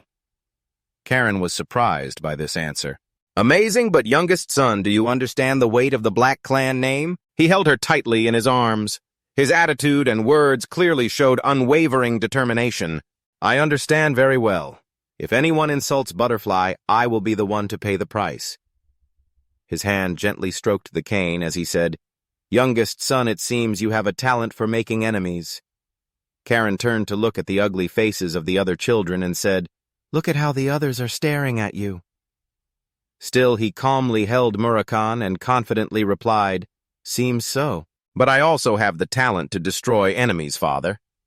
He smiled, satisfied, showing his shiny teeth, along with a hint, "This child all of you should worry if you want to deal with this rude youngest son." With that, Karen turned and left. Time flew by. 4 years later, early summer 1794, in the large mansion courtyard, a voice called out, "Young Master Jin." Now a tall young teenager, Jin Jankandai, 14 years old, a low-level second-rank knight cadet. Garen stepped forward to announce, "We will end the training session of the youngest young master here." "Thank you for your hard work." He thoughtfully asked, "We only train in the mornings." He placed his hands on his hips and laughed. "Isn't Miss Luna's training plan today? You might have forgotten. This is Garen Antemia Black Clan Knight Cadet Guard low-level trainer." Jin obeyed and placed the wooden sword back on the rack. "That's right, I'll go get something to eat." Garen asked disappointedly, "Are you planning to eat with the other cadets today?" Lady Rosa seemed quite disappointed. He sighed and reassured, "It's okay, I don't want to participate in the contest." Glancing at the older siblings eating, Garan followed his wishes and understood, "I will report back to you." Meanwhile, other trainees lined up neatly with trays to receive a variety of food from the counter. Someone spoke up, making Jin slightly startled as he looked over. "Young master, I brought food for you." He politely replied, "Thank you, Bellup." He smiled brightly, handing the food to Jin. "You're welcome, young master." He was Bellup Smith, a 13-year-old commoner, low-level Black Clan Knight Cadet. He kept his eyes fixed on the person puffing his cheeks and voraciously eating the food. Next to Bellup Smith, 13 years old. A commoner after failing the training exam. Jin squinted, remembering what had happened in the past. He faced having his Knight Cadet status cut and being expelled. You asked, curiously, "Is it really that good?" He startled, looking confused, and replied, "Yes." Though his cheeks were still puffed out from chewing. The ring, still clenched in Bellup's mouth, revealed a look of adoration as he spoke greedily. "Of course. I am always grateful to the Black Donkan clan. Thanks to them, I get to eat this incredibly delicious meat. And I'm also thankful to the young master who always shares meat with me." Jin quickly cut off that long speech. "Enough, stop." He curiously asked Bellup, "Did you memorize that yesterday too? Did you learn it by heart?" He could only scratch his head and smile sheepishly. Jin suddenly got serious and reminded Bellup, "You need to learn to control yourself with maturity. The truth is, your constant infatuation like that makes others always look down on you." He stammered in response, "Is that so?" His face showed clear sternness and firmness. He raised the spoon straight up as if demonstrating, "Exactly. Stand tall and be confident." Be confident that you are a cadet knight of the Black Don-Can Guard. Bellup timidly bowed his head and murmured, but my scores are very bad. I can't even reach first star. Jin closed his eyes, sighed, and advised, becoming a cadet knight of the Black Don-Can isn't an easy task. The food in the tray had lessened. Jin still kindly guided, no matter how low your scores are, you are still better than other 13-year-olds out there. Understand? He only dared to answer quietly, yes. He glanced at Bellup, sulking as he chewed and silently judged his personality as too naive, thinking, no wonder his family set their sights on him. Jin recalled his past life, but how could such an innocent person be taught the path of a swordmaster after becoming the Empire's loyal dog? Beginning to walk down the murderous boulevard, Jin involuntarily felt pity for Bellup's cruel fate. When he heard Bellup became a royal guard, he was very surprised. And when he heard Bellup self-destructed, he was heartbroken. If he abandoned Bellup, Jin picked up a piece of meat and put it in Bellup's tray, causing him to shout loudly, "Young master!" Jin quickly reassured him, "I'm not hungry, you can eat it instead." Bellup looked at Jin with shining bright eyes. "Young master," he smiled, looking at the person next to him happily devouring the food. "I must make sure this time you won't get kicked out." Dian Ha was determined. Once living in misfortune and then dying is more than enough. Then the two young men laughed together as they enjoyed this delicious meal. Jin went back to change clothes, counting and reviewing lessons as he walked. Dark energy release is 2 stars, mana is 4 stars, swordsmanship is 2 stars. He folded down fingers until only 2 remained, very pleased. Pretty good. If I keep going, I could reach 3-star swordsmanship in 2 years. But before that, Luna planted her sword into the cold, tiled floor and announced, "My dear little brother, today's training will be the same as yesterday." The two stood facing each other, swords planted on the ground. She ordered, "However, you will have to defend in a different way." Jin respectfully replied, "Understood, big sister." Luna looked at him and reminded, "Little brother, use your mind's eye. The eerie blue-black magic aura will appear." Jin closed his eyes and followed, but inside he was cautious, mixed with some worry. "Looking with the mind's eye, I guess I have to get through a type of training I've never heard of before." Luna emphasized, "Look with the eye of your soul." Jin obeyed tightly, closing his eyes to comply. She continued instructing, "For those who live to sharpen their swords, having the eye of the soul is more important than anything." Luna stood straight, eyes closed, carefully repeating, "Don't open your eyes." Though standing still and following, Jin wondered, the soul's eye state is only reached by knights above 7 stars, but she's teaching it to a 2-star like me. Jin kept thinking, not only that a normal soul's eye is achieved by dispersing aura, but since I can't use aura when I practice, I can't understand it.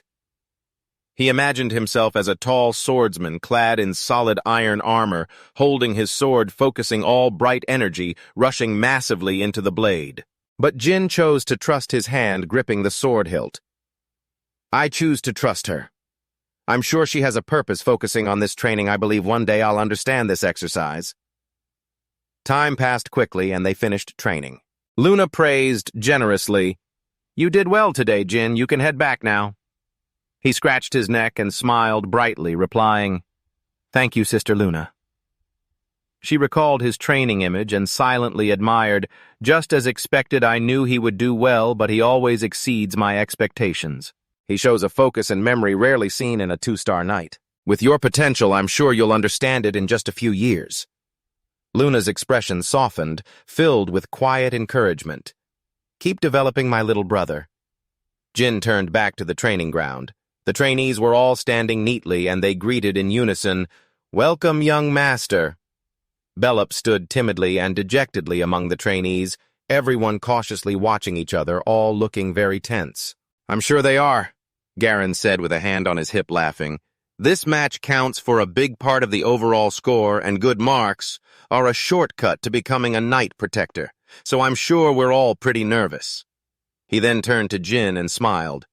"Today is an important day for you too, young master." Jin, arms crossed. Observing everyone, suddenly looked at Garen as he explained, "The distant bride said that if you defeat 10 people of higher rank today, You can join the intermediate training group early next year. Jin responded calmly. Mom said that. Good news. Suddenly he glanced over and saw him trembling as he hugged his shoulders, making Jin worried. Bellup was at it again, rubbing his forehead in frustration. I'll measure it so he doesn't get expelled, but he needs to be more confident. At this point, Bellup looked pale and stunned mouth agape. Garon's voice rang out. Attention today, everyone will fight 3 times and change partners each round. The top 10 winners will fight one-on-one against young Master Jin. Everyone replied in unison, Yes, sir. Then the guide started the free-for-all battle. 2 people drew swords and fought fiercely. One was defeated and fell hard to the ground. Jin quietly observed and assessed. They're not bad. They didn't get their trainee certification for nothing. Some defeated trainees lined up neatly, and he ordered, All right, those not selected return to your places. They answered together, Yes, sir. Garon then reminded, Get ready, young master. Jin's strong hand instantly grabbed his sword, responding firmly, All right. As soon as he finished speaking, he ruthlessly knocked the weapon from the victor's hand mid-air and wondered, 10, huh? Then I estimate I'm best at defeating 8, so I only need to beat 2 more. He became cautious, thinking, to do that, the person I'm focusing on is him. Turning around, he shouted, Next, get ready! A young woman with pink hair stepped forward. Misa Milcano, a trainee knight protector of the Black Order's regular rank, confidently stepped up without fear thanks to Jin's care of the young master. Jin completely knew who she was. Misa, a noblewoman who would become a knight protector after completing all the trainee stages in the future. She was full of enthusiasm, raising her sword into a ready stance. Today I will defeat you at all costs. Jin had been looking forward to this match. The match against Misa was the most important part of this test. Jin politely smiled and nodded at her. All right, I look forward to it. Misa launched herself off the ground like a storm, rushing straight to slash at him, but Jin easily blocked the fierce strike. He coldly looked at the 2 crossed swords. Misa is stronger than before, but not to the point where I can't beat her. Jin swung his sword left fighting, while carefully thinking he had to defeat 8 more people after her. If so, he could easily counter all moves without much effort. The sword strikes continuously moved like tightly woven spiderwebs in the air. Unlike Jin, Misa had to struggle to defend. Her expression grew increasingly panicked. Why was he attacking so simply when he had already shown all his techniques? She gripped her sword with both hands, trembling slightly but angry inside. Maybe he was doing it on purpose, but why? Misa's eyes widened in disbelief. Jin before her now seemed like a madman, smiling smugly while continuously swinging his sword to attack. Misa feared, thinking he was looking down on her. She thought she couldn't defeat him today either. Her fighting spirit flared back up. She gathered strength to raise her sword. Good Misa spun her sword, aiming at the middle of Jin's blade, and shouted with all her might. Young Master Bellup and other trainees outside watched in stunned amazement with mouths agape. The more he fought, the more passionate he became. Any attack could be easily countered. A smug smile always played on his lips. Her distinctive pink hair flew with the movement in the wind. I won't be pushed down again. This time I will surpass the young master. Misa gave it her all. Her face tensed as she leapt up, raising her sword straight at Jin. The 2 wooden blades clashed. Jin only needed to slash across to break her sword in 2. The broken sword flew straight up. The dust gradually settled. Misa stared blankly at the shattered sword in her hand, still unable to collect herself. How did Jin's sword already come close to her neck? You point your sword straight ahead. No need to be polite. That was a great fight, Misa. Jin raised the sword, cracked all over, and examined it carefully. It's useless anyway. She was startled and looked at Misa. Seeing the cracks on the sword, she couldn't help but panic. I can't believe he attacked the same spot on my sword with those strikes. Our endurance and strength are the same, but I lost. Such stubborn precision, how could that happen? But then she gradually accepted it. After all, he's a child of the Black Border people. Misa called out to the young master. She loudly promised with all her passion, I will train diligently and definitely defeat you next time. Misa silently resolved that she couldn't keep losing like this. The sky above gradually changed color. Over time, everything went according to plan. Another trainee was defeated by Jin, stunned just like me right now. It's very difficult to directly face 10 trainees at once. You strike coldly and decisively. Despite my and Mesa's amazing victories, I made them misunderstand that they will lose if they fight head-on. The wooden sword fell to the ground. The loser knelt motionless. He stood proudly looking down. With this 10, thanks to heaven, everything went as planned. Jin wiped sweat tiredly. Just as he sighed relief, Garon praised him. Well done, young master. He smiled broadly, approaching with endless praise. With this next year, you might be trained by a true Black Border member in the mid-level group. Congratulations in advance. Jin smiled politely in response. Thank you, Garon. Please take care of me until then. He informed Jin that it was almost mealtime. We'll end the morning training now. Jin was silent for a moment, then asked how much longer. Garon honestly replied about 10 minutes. Why do you ask? All the trainees standing around were bruised and battered. Limbs bandaged, only Bellup was unscathed. He looked around, then said, I still have to face one more person. Jin reached out to take another wooden sword. Everyone wondered who it was. Suddenly he shouted, Bellup Smith. Everyone's eyes widened and glanced around. He's the real deal. They were all shocked, unable to believe it.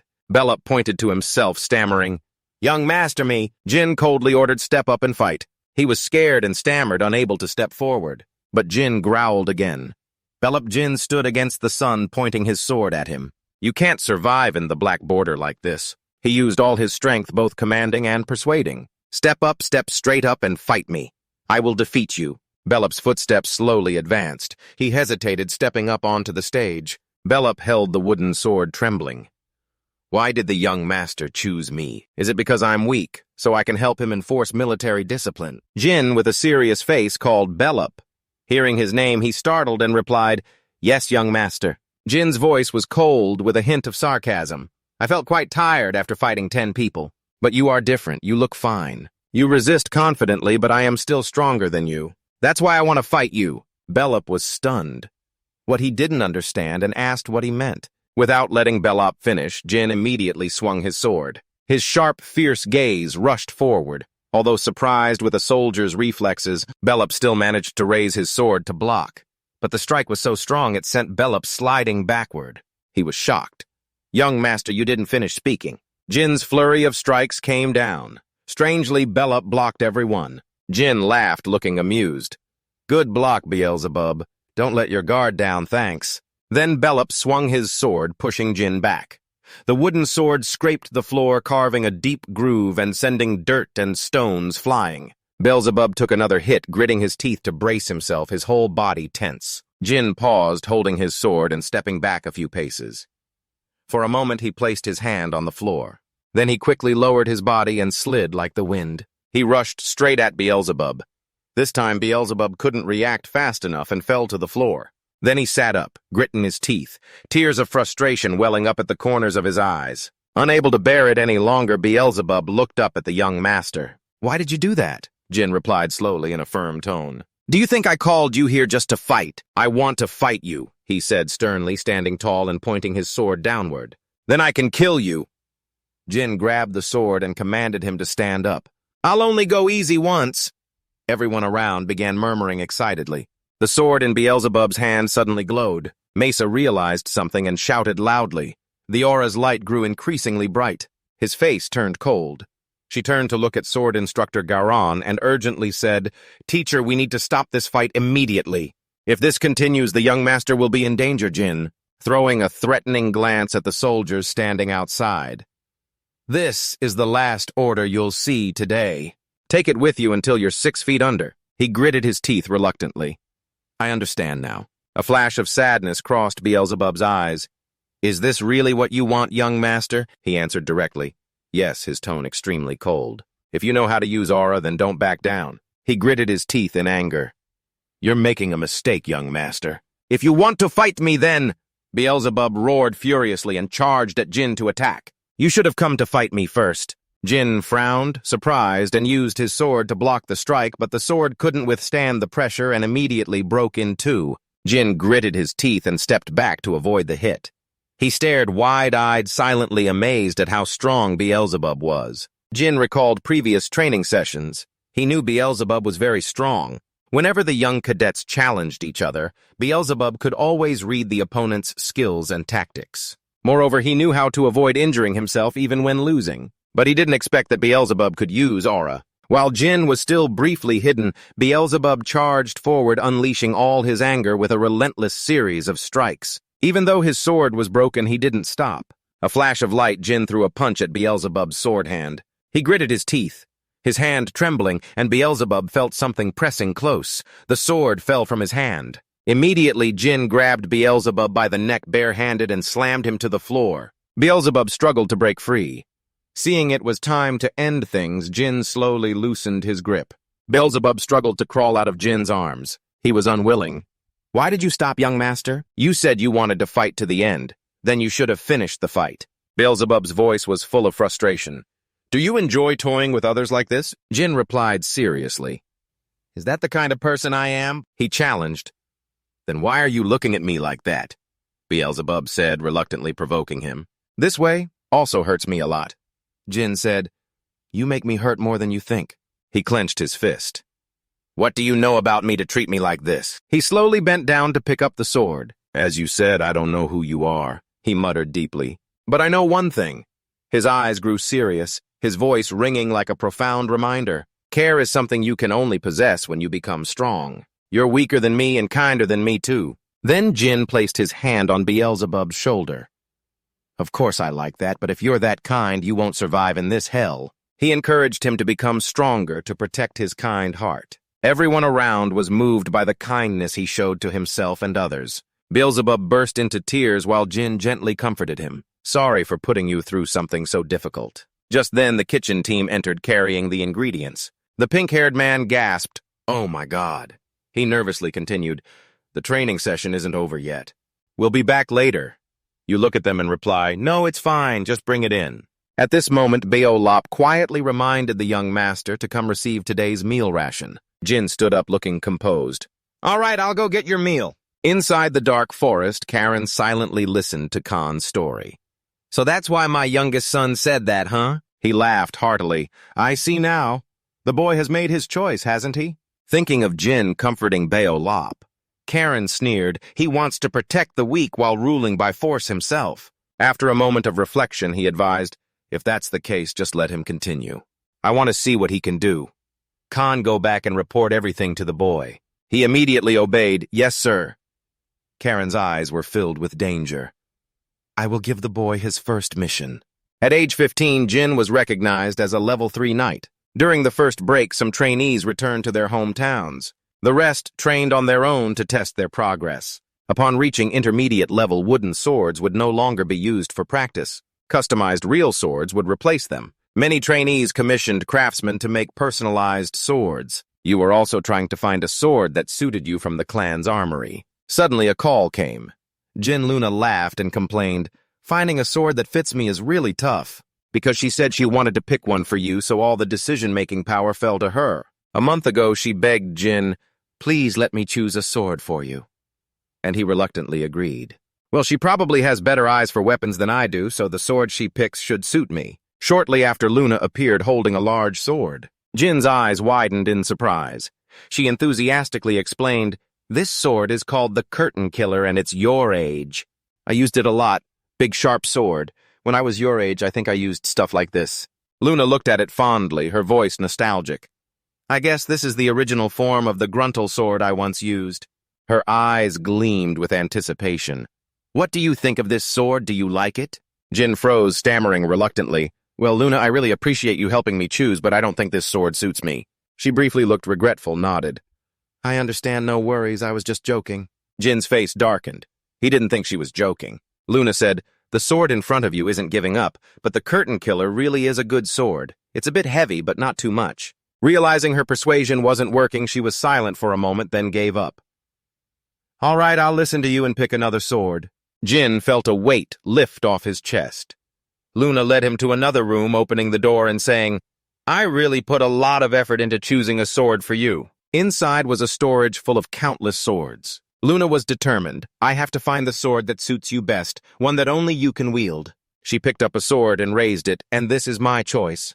Jin stared in amazement. Luna explained, "Since you chose Barasada from the start, I think this sword suits you best." She drew the sword from its sheath, the metal glinting. He suddenly realized this sword was connected to the Barasada sword used by the first clan chief Bradamante. Jin gently caressed the blade while Luna smiled contentedly. "You like this sword, don't you?" He happily praised, "Yes, this truly is the most special sword among thousands of excellent swords." Jin lifted the new Bradamante in his hands, thinking this was the sword he vowed to obtain by any means, never expecting she would pick it for him. He told himself that both the Bradamante and Barasada swords were perfect for using dark energy, and if he had chosen this sword himself, others would definitely oppose and force him to give it up, Jin said with concern. "This Bradamante sword is something all my siblings want, so I don't even know how to thank you for choosing it for me."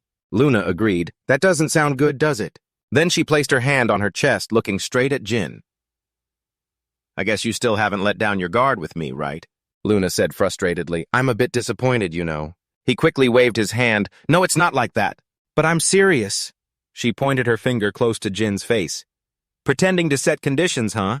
But I really am disappointed, so please soothe this little disappointed heart of mine." He stammered. "What?" Luna urged. "Close your eyes, Jin. We're about to start training." He agreed. "All right." The sky was clear, her voice gentle like soft, drifting clouds. "Do you know what I'm talking about?" Jin replied firmly. "Of course, Sister Luna." She nodded with satisfaction. "Good, but today I still have something to teach you." Luna lightly patted his shoulder, surprising him. "What?" She gently explained, "Your family members may always try to bring each other down, but they are also the ones who love you unconditionally." Luna's eyes shone with sincerity as she emphasized, "Remember this deeply in your heart." Then she grabbed Jin's shoulder, shaking him and speaking loudly, "And don't be sad anymore." He jumped, stammering, I understand." "Sorry," she said slowly, "but it weighs heavily in my heart. I lived a lonely life within my own family even before you were born. I've lived like that enough, so please understand why I don't want you to go through a life like that too."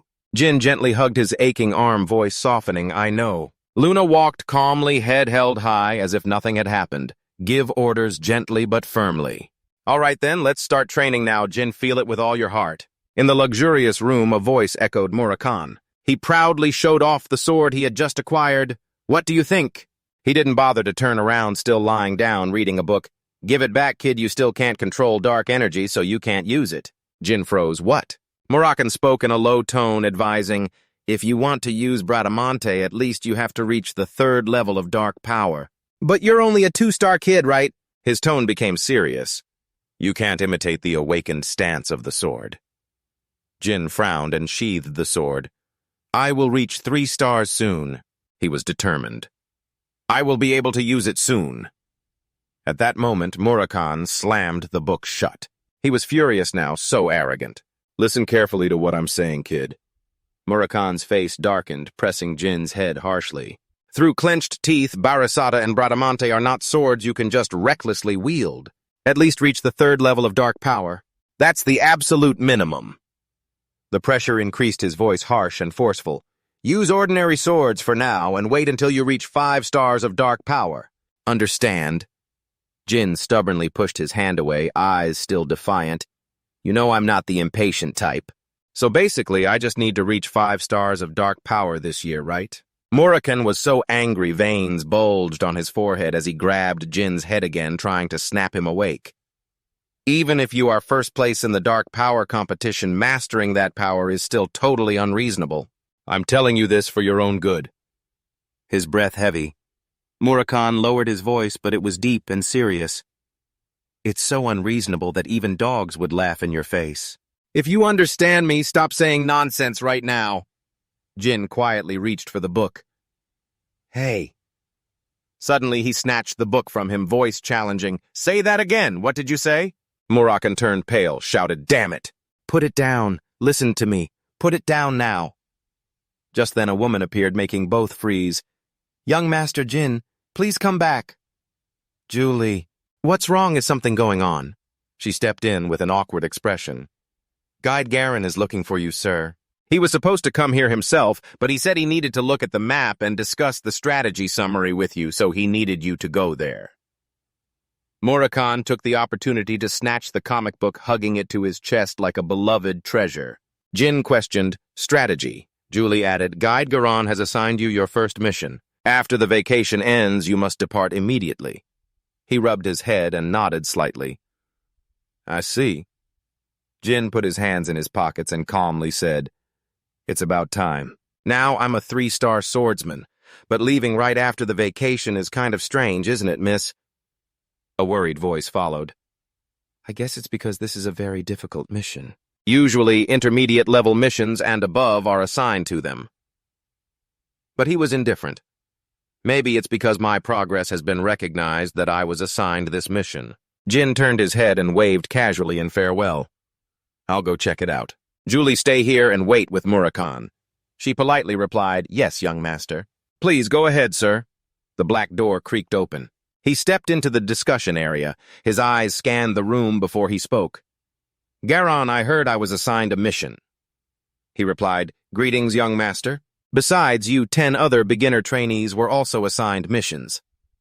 Without beating around the bush, Garon spread out the map. Everyone will be divided into 2 teams to carry out the mission. This is a search mission in the border area near the southern edge of the Din Empire. Someone asked, Is the Din Empire close to the land of the monsters? It seems that area is also near the region marked as the den of the White Wolf tribe. Jin glanced over the map, his heart sinking. Lower-level trainees shouldn't be sent to this area, he thought. If this is the first mission, it's quite difficult. The time to complete it is also shorter than usual. An assistant stepped forward and handed him a stack of documents. Young master, here are the map and detailed information about the members. Others glanced and whispered, Our team members are trainees with pre-intermediate results, including Bellup. Is he the member with unstable results? Doubt rose in Jin. Could someone have proposed this intentionally? His father's image appeared, proposed. If my fight with Bellup was reported to father, then this mission is probably a test for me. His eyes gradually grew cold. All right, father. I will definitely show you my unwavering confidence. 3 days later at the southern border area, the objective of this mission is to find the heir to the Dean Kingdom family. Look, Baven, we will set up a guard camp in the center of the southern border. When we arrive and finish preparations, each team will start searching and share information by sending someone to the camp for a set time during the day. Everyone will no longer call you young master but commander. Those who are injured should stay in the camp to rest. If necessary, once a report from a member ends hope, the scout leader still survives. Garin reported to Commander Eddington, We've spotted monsters from the Waterscale tribe. Jin vaguely knew about the Waterscale tribe. He wasn't too concerned because they were a peaceful tribe. Avoid predators. We probably won't enter the nearby White Wolf tribe territory. Jin ordered, All right, Bellup, because you'll be slowed by the snow. Leave for the camp 2 hours earlier. Return to Zone 13. He acknowledged, understood, Commander. He continued instructing the others to search Zone 13. They all replied in unison, Yes, Commander. Though his tone was decisive, Jin felt a rising sense of unease. I have a bad feeling about this. Father must have assigned the mission directly, but everything seems too smooth. He tried to reassure himself, or maybe misunderstood that Father wanted to test him with this mission. A member of the Waterscale tribe let out a wrong note. Other members mocked, Looks poor. They nervously held up fish skewers. If you're hungry, have some. Jin politely declined. Thanks. I'll repay you later. He picked up the map and pondered. Outside Zone 13 is monster territory. Beginner soldiers won't stand a chance there. Jin thought to himself, I don't need to push myself just to get results. I'll spend the next 3 days confirming which areas have been searched. Just then, hurried footsteps sounded. Someone called out to the young master as Bellup ran up panting young master Jin. You turn around. What's going on? His shout makes the whole team freeze. Team 2 has been ambushed. Jin immediately orders all forces prepare to move. Bellup, what's the situation? He urgently reports Team 2 scattered to avoid the enemy. Someone who escaped has arrived at the guard camp to report the situation. Jin presses. The monsters ambushed them. Bellup denies no. They were ambushed by humans. It's confirmed that 3 people attacked the Black House villagers. Only 3 people. His eyes doubt no way it's just that few. I'm sure they had more people. Jin immediately instructs Eddington David return to the camp to guard the perimeter. Contacting the enemy is forbidden. First report as soon as possible. The whole team obeys. Yes, sir. His voice lowers. There are too many enemies in the snowy forest here. Jin runs while thinking. But what is their goal? Targeting Team 2 instead of Team 1 where I am. He ponders again. I don't know who they are, but they've been attacked. I'm sure they will pay for touching the Black House villagers. Sierra notices something unusual. Young Master has Beelzebub's blood fear in his eyes. Impossible. Mesa, everyone in Team 2 is already dead. He interrupts, trying to keep a reassuring tone. Calm down. The blood is still fresh. Jin kneels, wipes some blood on his fingertip, and rubs it gently. No signs of being knocked down or flesh torn. He concludes there was a fight here and Team 2 fled. The footprints show only one person ambushed them. Sierra suddenly discovers something and speaks up. Young Master. We found bandages left behind. They seem to belong to Hugh Fatter. Jin is pleased. Good. Where did you find them? Sierra replies briefly. To the west. A thought flashes through his mind. So while treating the wounded after being chased, they were attacked by an ambusher and moved west. Without hesitation, Jin stands and orders Sierra join Addington's group and rely on them to move out. Bellup nods. Yes, young master. Then the two of them depart together. They follow the trail until Bellup quietly calls out Team 2 young master. Jin cautiously, I know. But his eyes do not leave the people in front of him. Mesa is not here. Moreover, the number of ambushers has increased by 1. Jin slowly lowers his voice. Bellup, close your eyes for a moment. After 2 seconds, attack the one on the left. He draws his sword ready. Understood. He holds Bradamante, recalling what was taught earlier, the characteristics of the dark energy that Murakan taught him. Immediately, Jin releases a beam of power from the sword. The sharpness and destructive power enveloped in dark energy increases. He rushes straight at the target with a swift and brutal move. The sword's effect rings in his head, wearing down the material. Scott is stunned, seeing an enemy die right in front of him. Bellup charges at Hades. He is stunned on the spot. What the hell? A dangerous premonition makes Hades look up. At the same time, he descends like a shadow. Bradamante is unleashed by its master. Bellup rushes in front, forcing Hades to raise his sword to block. But right behind him, Jin swings a deadly slash. Hades falls down, screaming in pain. Jin turns to check his teammates. Is everyone okay? Kiko speaks up. Young master, he's holding his injured arm, trying to stand. We're fine, but they've captured Mesa. Mong apologizes with a heavy voice. We're sorry, young master. Jin replies, it's okay, prioritize treating everyone first. The Hades lying beneath thrashes wildly. Jin steps forward with a disdainful look. Spare you? You want me to spare you? From your perspective, you seem like foolish apostles of Zippo. Bradamante flashes in his hand. He will give you 2 choices. Jin's face is ice cold. 1, you die peacefully after revealing your faction purpose and base. Or 2, shut up and die painfully like your comrades. His voice firm, I will keep my promise. My name is Jin Jian Kandan. I swear on my family rules and my honor. Hades gritted his teeth, enduring the fear that broke through his usual tough exterior. Fine, spare my family. Honkai, I belong to a revolutionary group called Kinzello. You're curious, Kinzello. Jin is somewhat impressed. It's a terrorist organization active during the time I was dead. Memories rise in your mind. The world was in chaos when they killed King Jin and massacred the people. They called themselves revolutionaries, but the revolution Kinzello talked about was turning their king into the king of the world. Thinking this, Jin immediately interrogates Hades. You intended to spark rebellion in Jin's kingdom by killing the Black Can soldiers. He panics and quickly explains, I'm just a henchman, so I don't know much. I don't know where the base is either. My branch operates at the entrance to the Monster Land.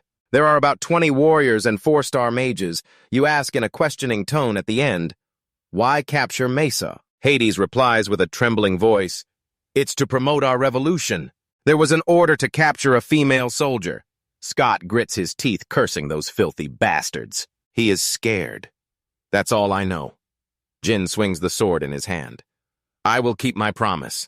And delivers a finishing strike to Hades' life. You turn to ask Bellup, how long has Mesa been captured? He replies, about an hour. Jin commands, then they must still be near the entrance to the Monster Land. Go request reinforcements from the base after completing first aid. Kiko hears this and is very worried. Sorry, sir. Planning to go alone, young master, he adds, more anxious. The ambushers are 4-star warriors. There are 20 in total. Scott continues, he's right. Going alone is too dangerous, young master. He tries to persuade, we are soldiers, so it's normal. If we die in battle, so be it. Jin interrupts. As you said, Scott, you're serious. But 1 soldier was captured. The son of the Black Can people can't do nothing. Jin's tone is resolute. I'm stronger than everyone thinks, so obey orders. I will treat any resistance as insubordination. Also, Bello advises, because all members of Team 2 are injured. Now you are their strongest soldier, so you have to keep yourself alert. You understand what I mean, right? Bellhop agrees. I will remember that, young master. Then Jin immediately rushes off. You think of Mesa tied up silently praying, please don't let me arrive too late. In the cold night, Jin looks at the situation and reflects, our enemy has 24-star soldiers. He sighs wearily. But my swordsmanship is only about 3 stars. 4-star magic and 3-star dark energy release magic. Jin walks through the wind and fog, feeling heavy. Development speed is pretty good, but I can't face all of them at once. Given the current situation, the top priority is rescuing Mesa. Then I'll practice more magic use. I will try to avoid fighting as much as possible and focus on finding Mesa. Jin casts a detection spell. Thin light nets spread from his hands across the space like a spider web. Thinking silently, checking the terrain. And if I keep using pursuit magic here, that hand keeps weaving magic circles.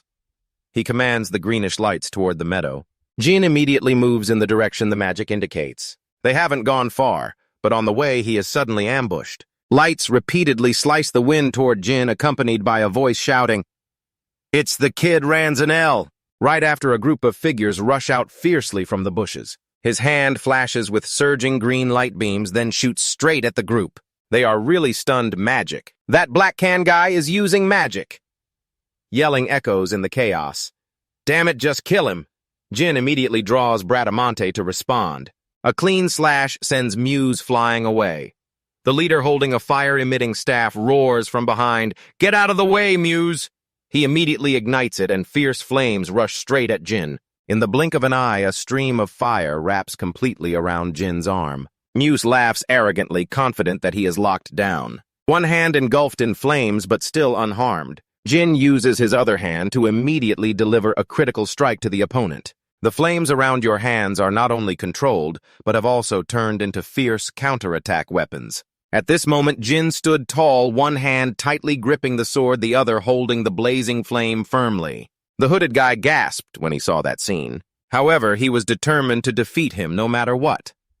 If fire didn't work, he immediately changed his attack, turning the flames into ice, and shouted loudly, "Then I will tear you apart with ice!" A small shard of ice pierced Jin's chest.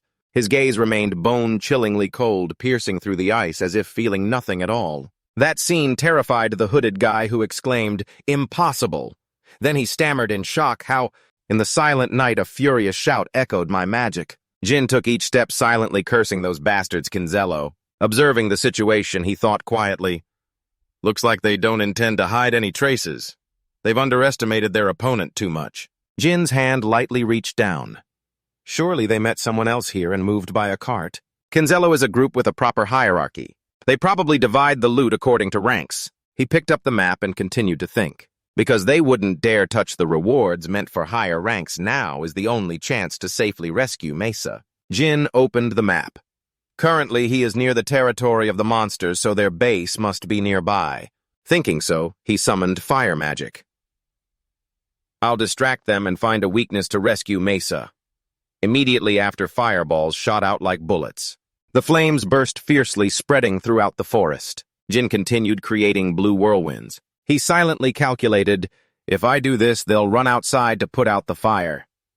The fire raged, causing nearby residents to shout, "Fire! What's going on suddenly?" The bustling voices rang out, "Where did this fire come from? Put out the fire now! Water! Bring water!" Jin stood behind, observing with disdain. "Don't you know how to put out a fire properly?" A panicked giant shouted, "Mages, use your water and ice magic!" He looked at him puzzled.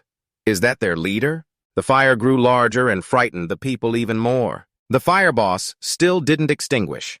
That guy shouted, "Do you think this fire started on its own in this weather? Someone definitely lit it." He looked for him. Suddenly he sensed someone behind. The chaos continued loudly. "Move quickly! Call the mages quickly!" Amid the thick smoke, Jin held the key, quietly satisfied. "Good, I found the way in." The door slightly opened. He stepped inside, searching while quietly murmuring, "Quite cold, huh? Where could Mesa be?" Suddenly, a hatch appeared before his eyes, making Jin suspicious. A basement. Inside, he saw a woman's long hair faintly visible in the darkness. Jin immediately shouted, "Mesa!" She turned, her head voice trembling. "Young Master Mesa!" Uneasy, he asked immediately, "Why are you here? It's dangerous." He gently reassured with a firm tone, "Don't worry about me. Can you walk?" She was tightly tied up, trying to answer, "Yes, but I don't think I can run." Jin then slashed the ropes. "All right, I'll help you stand." Suddenly, the ground shook violently. He paused briefly. "What's that sound?" Mesa panicked softly, calling young master. She looked straight into his eyes, unusually serious. "Can you promise me one thing?" Jin frowned. "Don't say any more, Mesa." But she still spoke with determination. "If in the end we fall into danger, just leave me behind. The young master is extremely important. Nothing bad can happen to him." He pretended not to hear and helped her up. "Go ahead first. It's very dangerous." They had just stepped out of the basement when the area was covered with dirt, rocks, and corpses. Jin realized silently that this was the work of the monsters from the war tribe. Both remained silent, observing the situation from afar. A giant shadow appeared, a creature with pure white fur slowly approaching. It was the White Wolf tribe. Mesa hadn't finished speaking before being knocked unconscious. "Young master, I'll buy time, so hurry up." The young master Kurito roared curses at the useless bastards. "If you can't even put out a fire, then there's no reason for you to live anymore." He aimed at Jin and asked bluntly, "You're the one who caused all this, aren't you, kid?" You didn't flinch at all, responding firmly, "That's right. I am the son of Karen Zankandan." Jin Zankandan's gaze was sharp like a commanding sword. "State your name, you freak." Kurito bared his teeth in a pleased grin. "Zankandan, you're one of the children of the Zankandan family." A few days before starting the mission in the kingdom at the mansion of the Dankandan clan, Jin was diligently training with the sword Bradamante. Dark energy flickered along the blade when suddenly Murakan kicked him squarely in the side. "You idiot!" he roared. "Do you want to die or what?" "I told you already. You're not skilled enough yet, so if you unleash your sword, you'll only be overwhelmed by the dark energy." Murakan grabbed Jin's collar threateningly. "If you don't want to die from overdosing on dark energy, then don't try to awaken your sword anymore." "Got it." You helplessly replied, "Got it." Back to reality, Kurito was excited. "Runkanden!" That's right. Today is the day I hunt for the most valuable prize. He bared his fangs with a drooling snarl. "My name is Kohito Chuka. I am a warrior of the Chuka clan White Wolf tribe, a tribe notorious for being fierce and bloodthirsty. The adults of the White Wolf tribe are at least 6-star warriors. Everyone knows the White Wolf tribe hates the Dankandan clan, and the reason is that the first chief of the Dankandan clan invited their god, Great White Wolf Javier, and killed him." Duyen furrowed her brows, calculating silently. "I can't outrun him with Mesa." Kurito stomped like a raging storm full of killing intent. "I will offer you as a sacrifice to Javier so his soul can rest." He gripped his sword tightly and it roared, "Choose now. Will you fight an honorable match with me, or will you be torn apart running away like a coward?" Jin's cold gaze showed no fear. "I will fight you." Kurito lunged forward, voice full of excitement. "Good then. You are a Dankandan with some shame." His giant axe swung down with a thunderous roar. "Then let's have a real fight." The axe blade struck down with such power it cracked the ground and rocks. Both charged at each other without mercy. Jin held his sword ready to strike, but immediately realized Kohito's overwhelming strength, leaving him wide-eyed. He dashed forward like lightning. Jin braced himself to block the blow. His chest was heavy with a thought. He really is from the White Wolf tribe. I had to use all my strength just to block his attack. Before he could catch his breath, Kohito charged again. He clenched his teeth, reassuring himself. "But I still have a chance to win. I have a few trump cards my opponent doesn't know about." The magic pendant and dark energy in Jin's hand. The blue gem on the pendant glowed softly. Using the pendant now is worth it if I can't get past this danger. It means I'm not qualified to be strong. He raised a shield both to defend and calculate. Using magic wasn't suitable either. The 4-star magic has no effect on White Wolf tribe members, and if someone from the clan was sent to investigate, the guards would instantly detect traces of magic. If that happens, my breaking a clan taboo would be exposed. The sword blade flashed. That left only one choice. Jin strained using his sword to block the terrible axe blow, then whispered as Rito's dark energy wildly swung the axe through the air. He countered with explosive power, shouting, "Unleash my sword!" One hand braced on the ground to keep balance. Jin breathed heavily, sweat pouring down. It sneered, "Nice sword, Dan Kanden brat, but it's no match for your clan's famous black sword." The two figures charged at each other again. Sparks flew violently. The axe swung down onto his head. Kurito growled, "You're stronger than you look." A moment later, he was unexpectedly hit. He gritted his teeth, reminding himself to recall the feeling of unleashing his sword that night. At that moment, Kurito shouted, "It's over, Dan Kanden brat! Along with your white sword, I will sacrifice you to Javier." He looked up at the cold, icy gaze. I have to remember it right now immediately. Jin charged straight ahead, catching Jito the crab off guard. He only managed to utter, "Huh!" In the darkness, the sword dripping with dark energy swung down. Thin green strands like moonlight surrounded his vision, making Kurito panic. "I can't see anything." A white light tore through the darkness, piercing his body mercilessly. Jin's hand still gripped the sword filled with dark energy tightly. I don't even understand why my clan is famous for their black sword. Only recently have I come to understand the feeling. A slash cut his body in half. He stammered, "What are you—" His eyes were still emotionless. A good fight. In the thick darkness, Jin limped step by step heavily. His lips emitted a few groans from exhaustion. Suddenly his eyes became cloudy. Jin roared and charged forward. From the shadows, poisonous whispers echoed like tearing apart the mind. "Useless, you're so weak, what can you even do?" What an idiot, he doesn't understand his situation. "You're the disgrace of the clan. Born from the same mother, yet you are the greatest shame." Murakan appeared before him, growling, "What did I tell you, you cursed bastard? I told you if you tried to release your sword without enough dark energy, you'd pay the price right. Are you planning to kick the bucket after being intoxicated by that dark energy? Get up. If you lose your mind, you're beyond help." Jin trembled, trying to get up, his words still echoing. "Didn't you already know what to do?" He closed his eyes tightly, forcing himself to meditate. Jin muttered, "Release the dark energy." Then he spat out blood and silently thought, "The reason it's being swept away by surrounding dark energy is why I can't properly release my own dark energy. I can't let it be swept away again. Let's try again." Jin forced himself to take a deep breath, slow his heartbeat, calm down once more again. Then suddenly his breathing became steady. He sighed, his chest feeling lighter. Have I gotten through it? The pain was gone, but that made him worried. My body feels normal, but I feel filled with dark energy. It won't affect my movement, so I need to get Mesa back. Jin heard a strange noise and asked, "Who's there?" A shy, trembling young man replied, please don't kill me." Jin was a bit surprised. "Are you Kinzolo?" "So there are still a few survivors." Samber startled and denied, "No, I'm not him." Quickly raising both hands to surrender, "I am Samber Vin of the Vin clan in the kingdom." Jin immediately recognized and softly introduced. "So it's you. I'm Jin John Kanden. I was ordered to find you." Relieved like a burden lifted, he exclaimed joyfully, "John Kanden! Oh my, you're someone from the John Kanden family." Jin was helpless. "I almost forgot this mission because of Kinzolo. I feel a bit guilty because he's very happy." Samber was extremely grateful, almost shouting, "I will never forget this debt." Jin, carrying the sleeping Mesa, replied shortly, "It's nothing, we get paid to do this, let's go home now." On the way, he suddenly got curious. "Anyway, how did the Kim Zello group manage to kidnap him? We thought we had to find a missing person." Samber lowered his voice, a bit embarrassed. "I followed my lover here." Jin was surprised. "Your lover ran away?" He scratched his cheek a bit shyly. "No, actually. My lover died 2 years ago.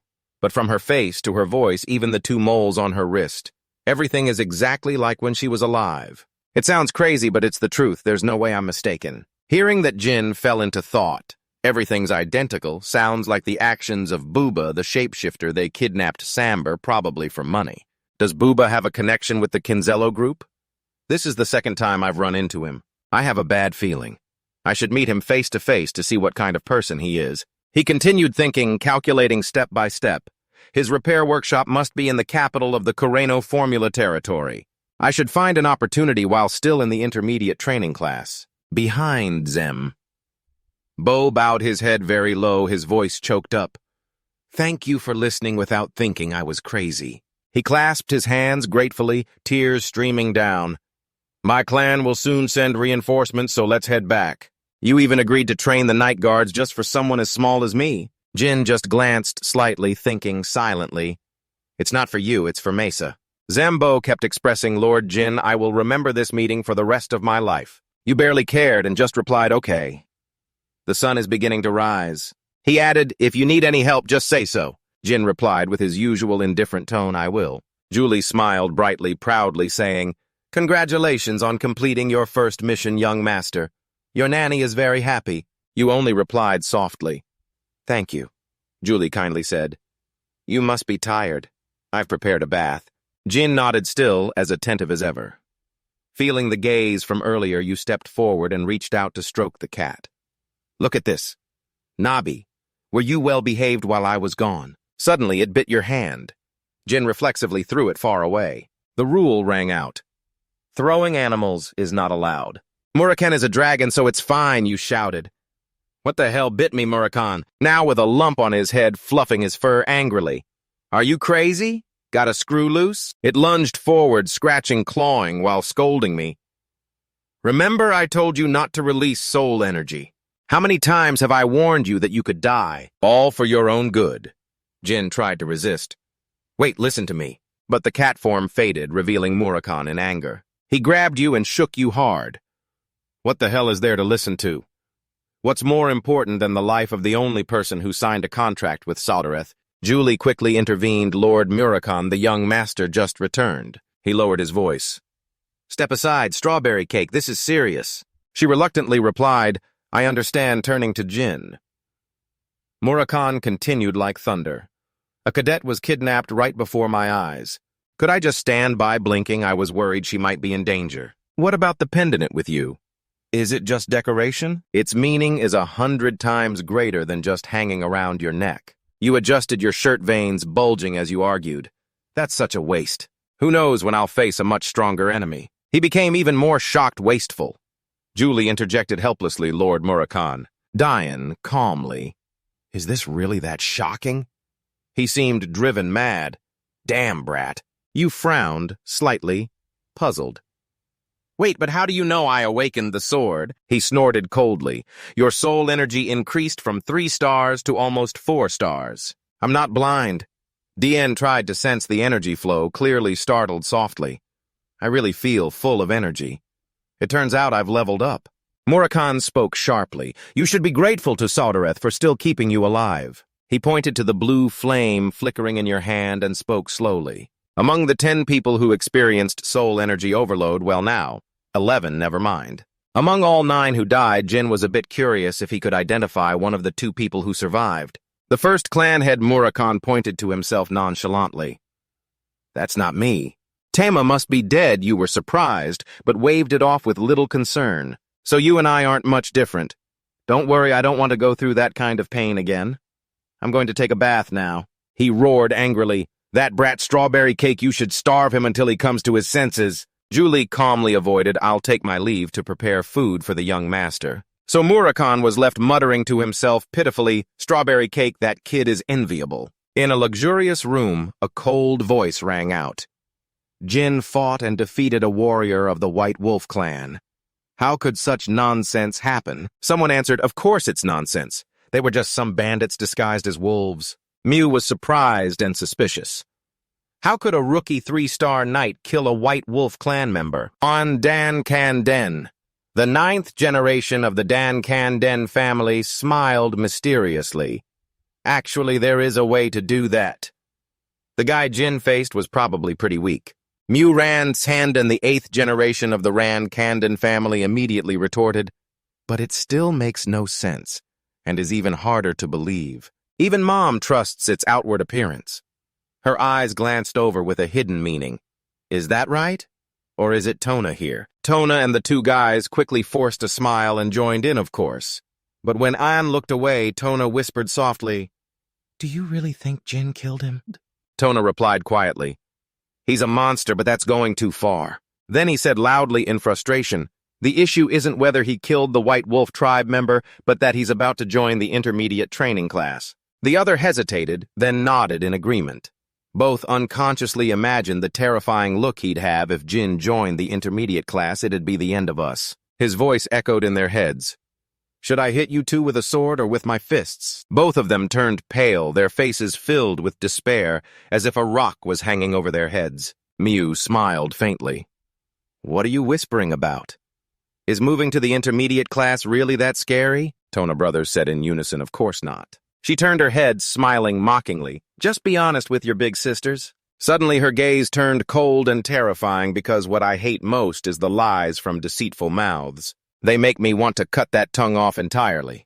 The two of them trembled and whispered, We're very afraid of Jin, and slowly offered, Do you want me to help you? They looked puzzled how the two brothers gradually became excited when she said, We'll specially lend you some slaves to use. The intermediate class of the Black Clan is essentially a survival battle for those qualified, including the number of novice soldiers ranging from 3 to 5 stars, including newcomers and those who have been stuck in the class for over 10 years. Miu and An have gathered a small number of repeating novice soldiers and have been torturing them like slaves. She said coldly, You can use them to destroy Jin. We hate him too. The two sisters glanced at each other, their lips curling slyly. But if you don't handle this carefully, you better anticipate the consequences, my dear little brother. Meanwhile, Jin had just stepped out after a shower, feeling relieved. He thought he had succeeded in his first mission, so joining the intermediate class must have been decided. On the other hand, I have also reached the 4th star soul energy level to use energy efficiently. I need to reach 6th star swordsmanship within at most 5 years. 6th star swordsman means becoming an excellent swordsman, and starting from 7 stars, one is considered a swordmaster. But that's only special for ordinary people. From 8 stars onwards, one is called extraordinary, and everything changes completely. Moreover, among over 2 billion people on the continent, fewer than 100 are 9 or 10 stars, and only one has surpassed those standards, the Asian god of the night domain Origin. Jin clenched his fist with determination. In this life I will reach the Origin level, nothing beyond that. He sat down calmly, considering his next steps. So the first bridge to cross is self-improvement. The Tona twins are already in the intermediate class. I anticipated that even without truly experiencing it. Once I step into the intermediate class, I will be overseen by all the brothers and sisters, not just the Tona twins. Jin picked up a cake as if hearing Julie's voice. Eat up, young master, you've been helpless too many times. The beginner class was full of kids at the same level, so the atmosphere there was quite friendly. But for the intermediate class, there's no room for softness where strength and skill are all that matter. And what I need to do is clear. His eyes flickered with a cold light, but contained iron determination. I will dominate the intermediate class with strength. There was a knock on the door. Rosa was focused, writing something, when she said, Come in. Jin entered, greeted, then asked his mother, Did you call me? She sat upright behind the desk and calmly replied, Yes.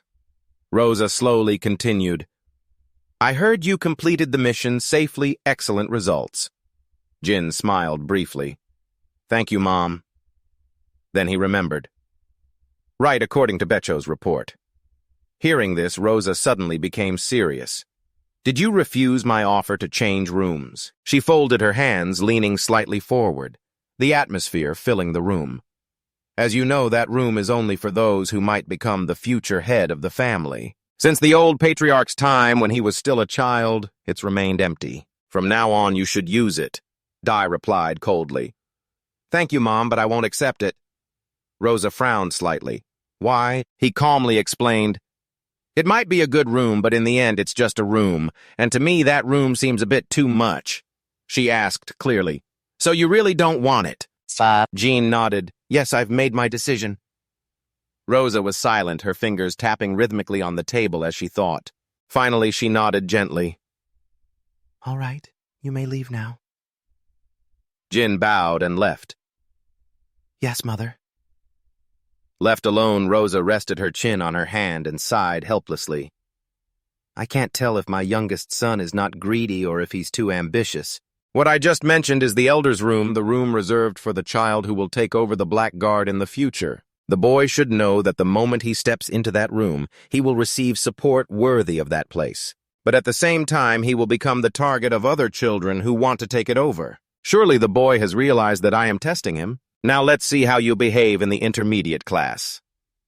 Then he called his teammates and announced firmly, "Starting tomorrow, I will study in the intermediate class, and from the intermediate class there will be many factions. Everyone will be considered part of my faction, and you all must endure all the pain and humiliation." He looked around, his voice lowering but steady. "But don't be afraid, I won't overlook them, and they will stop once I completely conquer the intermediate class." Jin ordered, "By then everyone must go together, or at least in groups of 3. Even if you don't train, avoid going around alone." "Got it!"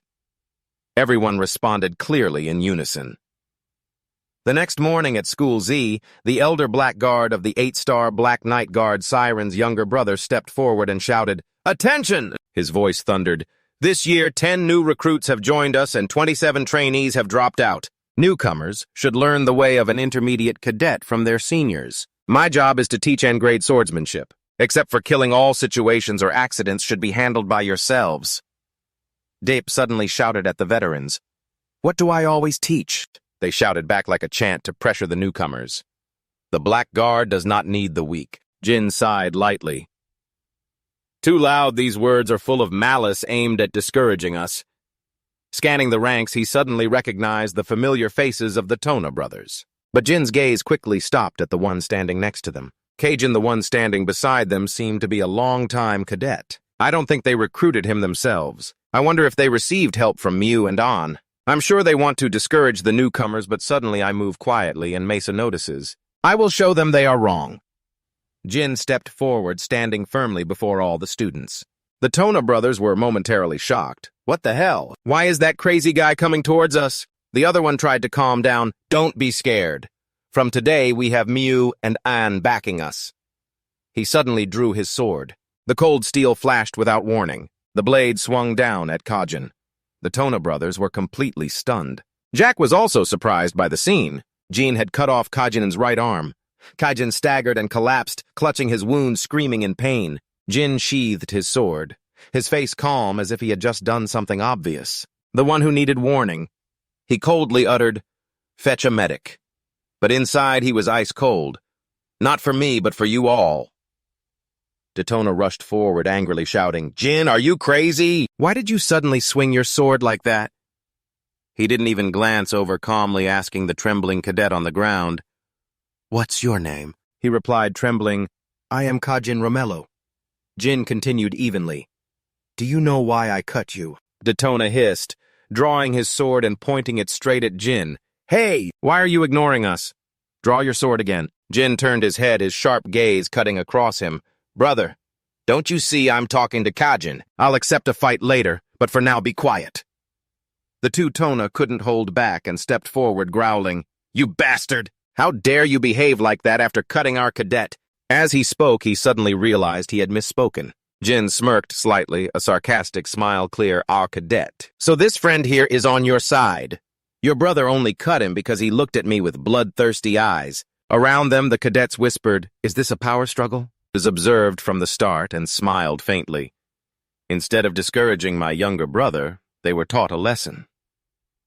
From what the Tona brothers said, Kajin had openly sided with them, so Jin's action was not just a random act, but part of a long-standing tradition of the Black Clan. In the power struggle, he just did something very bold. Suddenly, with a serious face, his voice rang loudly across the arena for all cadets to hear, "I am Jin John Ken. You can point your swords at me or ambush me like just now. But if any of you show even the slightest dissent, I will not hesitate to cut you down like before." At this moment, Z's voice was deep and thunderous. Jin Jan Ken, the youngest son, 13th in the family, turned respectfully and replied, "Yes, elder." He stepped out from the shadows, eyes bloodshot. "Do you think you have the right to behave like that in front of me?" He responded coolly, "Yes." Z asked again why. Jin just said one phrase that stunned everyone. "Because I don't think I just fought two Tona brothers. I fought you, elder." Z's brows immediately furrowed as his aura exploded. His hands opened, gathering power around him. "Fighting me is interesting." Saying this, the sword in Z's hand flashed brightly, then pointed straight at Jin. "Explain yourself." Depending on your answer, I might take your head right here, right now. Jin responded firmly, his voice cold as steel. You chose a very special way to intimidate the cadets even though I'm in this class. I considered it when you attacked me. Power began to condense. He swung a straight strike as fast as lightning. The sword aura brushed past Jin's face at such speed that his hair flew wildly. A thin streak of blood scratched his cheek, but Jin's sharp eyes didn't blink. R, with a deep voice mixed with curiosity and challenge, said, So you're unhappy about me intimidating the cadets, which caused this mess. Jin still stood firm, responding except for me being unhappy. That's how it is. R wondered aloud, If so, why did you swing your sword at me instead of injuring a cadet? Jin answered decisively, Because I haven't beaten you yet. If I knew I could win, I wouldn't target Kajin or my brothers, but you. Z's hand began to summon his sword again. Sword aura surged, but his voice remained steady like a calm before the storm. Seems like you don't value your life much. Or do you just rely too much on being the son of the clan leader? Jin replied briefly, No. Every word he spoke silenced the crowd. I don't think doing nothing because the opponent is stronger is what a Black Clan member should do. Losing one's life is just a moment, but honor is forever, isn't it? R paused briefly, then suddenly burst out laughing. So foolish! A reckless person like you is so foolish that even this old man here is laughing? The smile faded. He stopped and said, All right then, I'll give you a chance. You truly deserve to live in the Black Clan. R turned to all the cadets, his voice booming like thunder. Cadets must not forget today. What you witnessed today is the true spirit of the Black Clan. This brat shows us today what it means to be a sword disciple of our clan. He roared, giving orders, Cadets fight! Don't forget your true nature. Z lowered his voice to end today's session and dismissed them. Training will resume tomorrow. Everyone answered in unison, Yes, sir. On the other side, Haytona bowed his head, bitterness rising. Damn it. Nevertheless, Jin stepped forward with a friendly reminder. I'll give you some advice as a younger brother. Maybe now you're afraid of the older siblings, but will that be the case in the future? Don't just look at what's right in front of you. Seeing far and wide will be better for you. When he returned home, Julie eagerly came out to greet the young master. You're back early. Jin just stepped in and called Julie. She replied respectfully, Yes, young master. He said something that made her pause. I've begun the hierarchy battle with the Tona twins, but I think my two older sisters, Anne and Miu, are backing them. Julie seemed confused. Are those two really like that? Jin recounted today's events. I injured a cadet on their side. After digging deeper, it seems he belongs to my sister's faction. Well, it's because he slipped up, now he's on their side. If she finds out about this, they'll go crazy. A mocking smile spread across your lips. First of all, he can't possibly have a 5-star knight on our side because they only recruit those weaker than themselves. Julie frowned slightly, but both young ladies were already the expectations. There's an unspoken rule that expectations only fight other expectations. Jin smiled calmly. It's fine.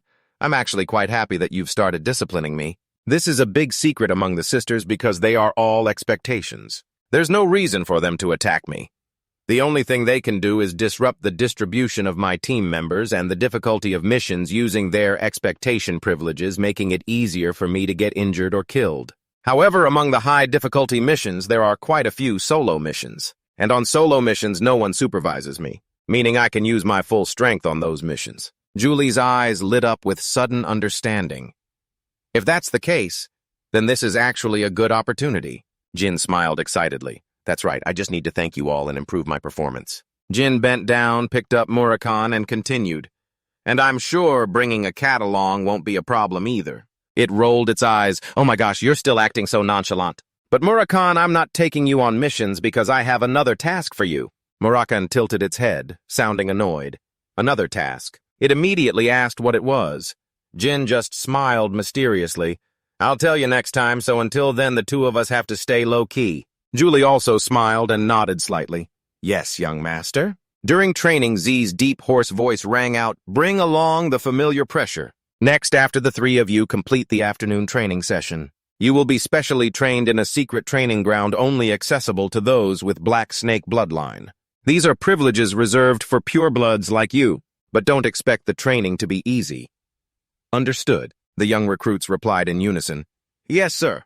He continued, Our family's swordsmanship focuses on strength. It is destructive and fights decisively to win without hesitation. All the traits of the Black Snake lineage are reflected in our swordsmanship. There's no specific definition of our family's swordsmanship, though there are some unique and secret techniques only the elite learn. Jin glanced quietly to a corner. His older sisters looked quite annoyed already. It emphasized that this swordsmanship has no specific form, not even in footwork or rules. This is the biggest difference between the Black Snake family and other clans. Suddenly, he asked if anyone knows why our family's swordsmanship has no fixed form. You immediately raised your hand to answer confidently because of the physical differences and the talents the Black Snake family possesses. Z replied, "Exactly.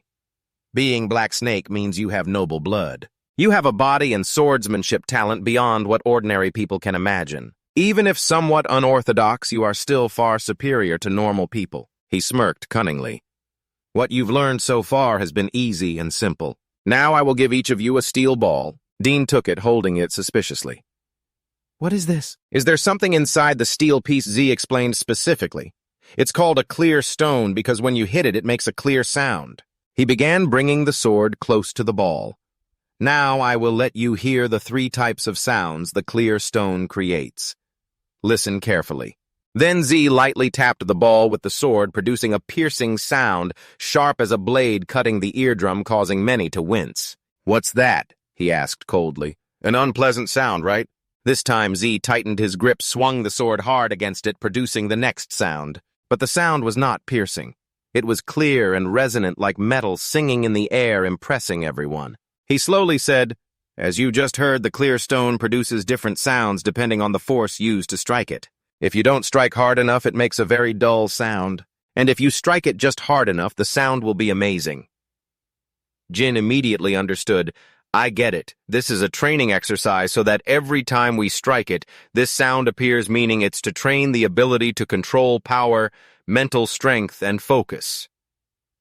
Considering the physical capabilities of the Black Clan, this was a perfect exercise, though quite simple. But even so, this is just an exercise of continuously striking the clear stone. It's too safe to be a special training reserved only for the Black Clan family. Z raised the sword again. "Now for the final sound." He curiously wondered, "So what is the third sound?" "I definitely heard a rustling sound from inside the clear stone like a piece of steel." At the moment, he dealt a fierce blow to the orb. Jin's eyes flashed, "No way." He immediately rushed forward, telling the 2 Tona brothers to lie down. The blade chopped down, splitting the Tona steel orb. Immediately, a horrendous explosion erupted. Jin braced himself and pushed both of them away. In the air, fierce flames flared up and then left behind a thick cloud of smoke and dust. Everyone collapsed, only faint groans could be heard. Tona vaguely held his head. "What just happened?" Z praised Jin. "The youngest seems to have good instincts." He leisurely explained, "If you strike the clear stone too hard, it will explode like just now." Z smiled slyly and said, "All right, you all. Now know everything you need to let's start training." Seeing that Jin was unharmed, he complimented, "After Luna, you're the first person not injured after that explosion." Z stroked his chin thoughtfully. "Most of your brothers have been taught by me. Simple drills like this are just a formality anyway. I don't expect anyone to survive the explosion." Suddenly, Jin cut in. "Sorry." He raised his hand like a good student and asked straightforwardly, "So how did second sister Luna dodge the explosion?" He heard the question and was somewhat reluctant to answer honestly. "I'm afraid you'll be disappointed when you hear this. All your siblings managed it, but you didn't pay attention." "It's all right?" Seeing Jin calm, Z continued. "To be honest, Luna didn't dodge it like you did. Your sister was also hit by the explosion just like the other kids. At that time, her eyes were blinded by the light of the explosion. She couldn't avoid it in time." Z recalled how surprised he was back then, but she wasn't injured because it was too powerful. Hearing his story, the 3 of them looked dumbfounded. Sternly reminded, "From today onwards, you 3 must train with the pure stone every afternoon. Until you can master it enough to hear its sound in any situation, then you can stop. Understand?" They each replied in turn, "Yes, sir." Then the scene shifted to a room bathed in warm sunlight. Tai-mun brought afternoon tea into the room, calling out to Miss Luna. She looked over and gently replied to the nanny, "Thank you." The woman placed the cup, and reminded her about what she had instructed regarding the children speaking to her last time. Luna politely asked again about the siblings' attempts to assassinate Chisao Taimon. Sitting down on the chair next to her, she told her everything. Now Mrs. Miyu and an already suspect me. They also know well about young Master Du Yen, so that's very likely. After hearing this, she analyzed the situation. Their actions are a bit reckless, but without any purpose. Could they be crazy enough to try to assassinate in the Thunder Dance arena? Anyway, they are banned from participating in the inheritance battle with John Candon. Luna's expression briefly saddened when mentioning them. Moreover, if Father knew their plan, this house would be turned upside down. Their lives would also be in danger. Taimon gently asked her, "Do you think there's a chance young Master Jin lied? What if it was just a misunderstanding?" Luna also seriously thought of her younger brother. The boy is already 10 years old, so I think both cases are possible. Besides, we've been investigating that incident for 5 years and haven't found anything. I don't think Jin is lying. She recalled her younger brother's cold, calm, and scary expression when he was little. I don't know, but I almost died back then. The boy was very wary of me. The more she thought, the more Luna felt something was off. She tightly gripped the teacup.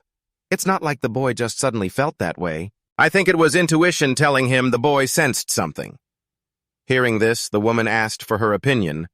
So, should I investigate Mrs. Miyu and first? Luna put down the cup and asked for help. Yes, please, I'm counting on you.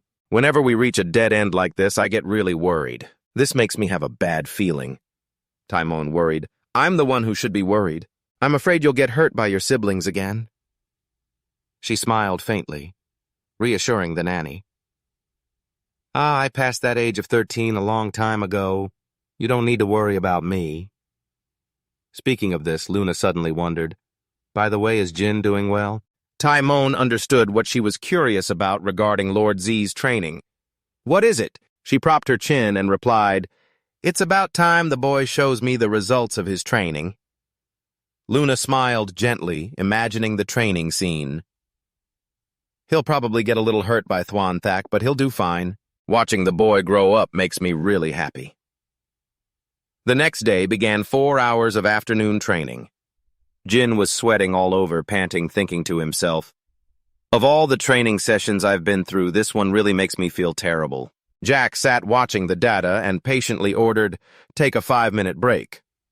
Jin held his sword and began to meditate, but kept thinking, at first I thought this training was to help me control my power and will, but the truth is different. From the start, I had to focus on trying to suppress my light energy. He remembered how Rhett had struck Thwanthak, determined to be able to destroy Thwanthak without using it like him. Now I still lack basic strength. Jin's hands were weak from hours of training, barely able to hold steady. I have to train to make my light energy stronger. These thoughts kept appearing in his head, trying to calm himself, sighing, I have to train to clearly hear Thwantan and easily destroy Thwantak. After a moment of scattered thoughts, Jin tried to restrain himself. Don't rush, stay calm. This is just what my siblings had to do before reaching adulthood in their past lives. I'm sure I can do it too.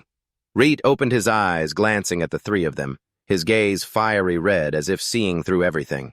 He praised silently, all three are doing quite well, gradually improving. Haytona gritted his teeth and cursed. You just said it cracked. Daytona refused to back down despite trembling and barely standing. Where did it crack? Then Z evaluated Jin, who was focusing on meditation but was especially outstanding. He felt satisfied lightly, stroking his chin with a sly smile. Maybe he can break Luna's record. Night fell. Someone's voice broke the silence. How ridiculous, look at the two Tona brothers passed out on the floor. Z instructed, give this to your brothers. If tomorrow they want to faint again, they don't need to come here. Jin obediently followed the order. Understood. He crossed his arms, watching the two brothers being supported and Jin's retreating figure silently judging the twins. Tona fainted later than I thought. After all, Rankanden is still Rankanden. Watching Jin confidently leave, he thought silently, and the youngest child thought about this. Jack was a little resentful, shouted loudly, why is he the youngest? He was frustrated and regretful. If he had been born 10 years earlier, he could have become a genius who swallowed the entire Dan Kanden family. That damn older brother, what now? Such a pity. Rhett was heartbroken, sitting gloomily. No matter how I think about it, it's such a pity, such a pity. 1 month later, 5/17/95, at the intermediate cadet training site, someone standing high shouted loudly for attention. A person clearly read the announcement. The first mission of the year for the intermediate class has been released. Cadets are called to step forward. The first mission is to protect the personnel. The ones you need to protect are new employees of Minch Smithy Company. The chosen ones are Houston Padding. Everyone stood neatly in line, listening to the next announcement. The third mission is to subdue monsters. The target to subdue is Oak. Looking at the long announcement, the person suddenly paused. The mission is in the unprotected Kurano territory. The chosen ones. He looked at the paper, hesitating for a long time, as if he couldn't believe his eyes. Then the called names stunned Bellhop, and Mesa Bellhop, Scott, Ty Mung, Kiko, Eddington, Sierra, Vince, David, 10 people. After reading the announcement, he rolled up the paper and reminded, "There are a total of 25 Oki." She frowned, unsure what to think. He still reminded Ok usually move in packs, so be determined to carry out the mission. Then finished with, "That's all, Beto will give you more details, goodbye." Daytona asked the person next to him, "New guys going to subdue Oaks?" The person beside him sneered, "What can they do? Half of us are definitely dead." Mayo laughed mockingly. "Better prepare coffins and incense." Ka-Jin, though helpless, arrogantly joined in. "There's still some time before the mission. We still have time to write a will, huh?" The blonde-haired guy with an orange face pretended to pray. "Or maybe you can go beg young Master Jin to save us. We're so scared." I got angry. "What did you just say?" Misa quickly grabbed his hand to stop him. "Ignore it. We haven't defeated them yet, and the mission hasn't even started. Being injured would be a big problem." He refused to back down, but Misa, missing the young master at this moment, couldn't help but shout, "Shut up!" and stand still. "Have you forgotten this is the Dan Kanden family?" Small but resilient. Standing firmly among the crowd, he said, "I have to carry out the assigned mission and return after completing it." Mesa was angry, but his eyes showed a fierce, strong resolve. "That's the only way I can defeat them." Haytona gritted his teeth, raising the two arms holding swords high above his head. Seconds later, he quickly lowered his hands decisively. Cracks appeared on the top surface of the orb. Haytona was shocked, mouth agape and eyes wide, shouting, "Ah, I haven't had time to focus!" Suddenly, a loud explosion sounded along with smoke filling the air. Still, they could clearly hear hateful curses. "Damn it!" He shouted loudly the name of his close brother. Tona saw no response. Haytona continued to call out loudly for Jin's help. His voice was very urgent at this moment. Jin instinctively turned around and saw a bright object rushing toward him. Jin quickly dodged and gripped his weapon tightly. Haytona finally regained his composure and alertness. He anxiously asked Jin if he was okay. "I didn't mean to. Although I was slightly hurt, I politely replied that I was fine. Can you take this somewhere else?" Haytona quickly complied. "Sorry you watched the backs of the two brothers, Daytona and Haytona, and thought silently that a month had passed since you started training with Thuan Tak. Those two brothers have already blown it away faster than I expected." Jin absent-mindedly looked at his palm and wondered what feeling he had just experienced. His spirit was suddenly stretched tight like a string. His pupils widened as if the direction of the iron stone had missed. Jin panicked, realizing it was sucked along the arrow's path, so he fiddled with the stone in front of him, and thought that now, if the iron stone flew here, he could probably dodge it easily. His lips pressed tightly, brows furrowed as if they wanted to stick together, eyes focused and mind intensely concentrated. Could this feeling be related to Sister Luna's training? Jin slowly gripped his sword, eyes focused on the Thuan Tak stone, and told himself before he forgot he would repeat that feeling once more. At that moment, a powerful shout rang out, Z paying close attention and seriously watching them, his tone somewhat harsh. "You have been assigned a mission." It's unclear what he told them, but the two brothers clenched their teeth in fear. The event was the event, and afterward one collapsed. The other looked up and covered his face, both yelling resentfully, "Why does it have to be the Bayman Empire? I already feel nauseous and bored. I hate event clothes, they're so tight." Z, facing their miserable state, spoke soberly. My condolences to you all. He deepened their misery.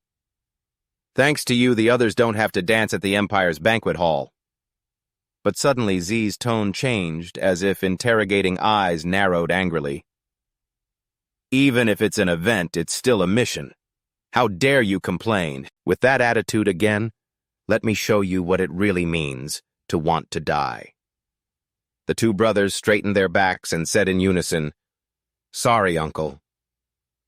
At this moment, Jin still kept a calm expression, but he already began to have some thoughts. Sister Mu and An must have malicious intent to punish brothers who are not good at swordsmanship. It's hard to believe they were sent to the Beeman Empire event. Continued loudly reminding, because this is a major event that even the Black Dancer House can hardly refuse. There will be very strong people coming there for entertainment. Come and watch them to see if you can learn anything. The two brothers Detona and Haytona tried to speak loudly to hide their boredom. Yes. Then he began to talk with the person who had been silent until now, and Jin heard his name called, immediately replying, "Yes, Uncle." Z read the lines in the mission book. You are assigned to assassinate a key figure. The target is the plaything of the owner of the ice castle Talaris, one of that woman's lovers. Z looked up straight into Jin's eyes and asked, "You know about the ice castle and its owner, right?" He responded quickly, "Yes, Uncle. The ice castle is just a huge tower rising in the sea west of the continent. The owner of the ice castle is the person who possesses that place. The 51st owner of the ice castle Talaris is nicknamed the Spider Star of the Abyss.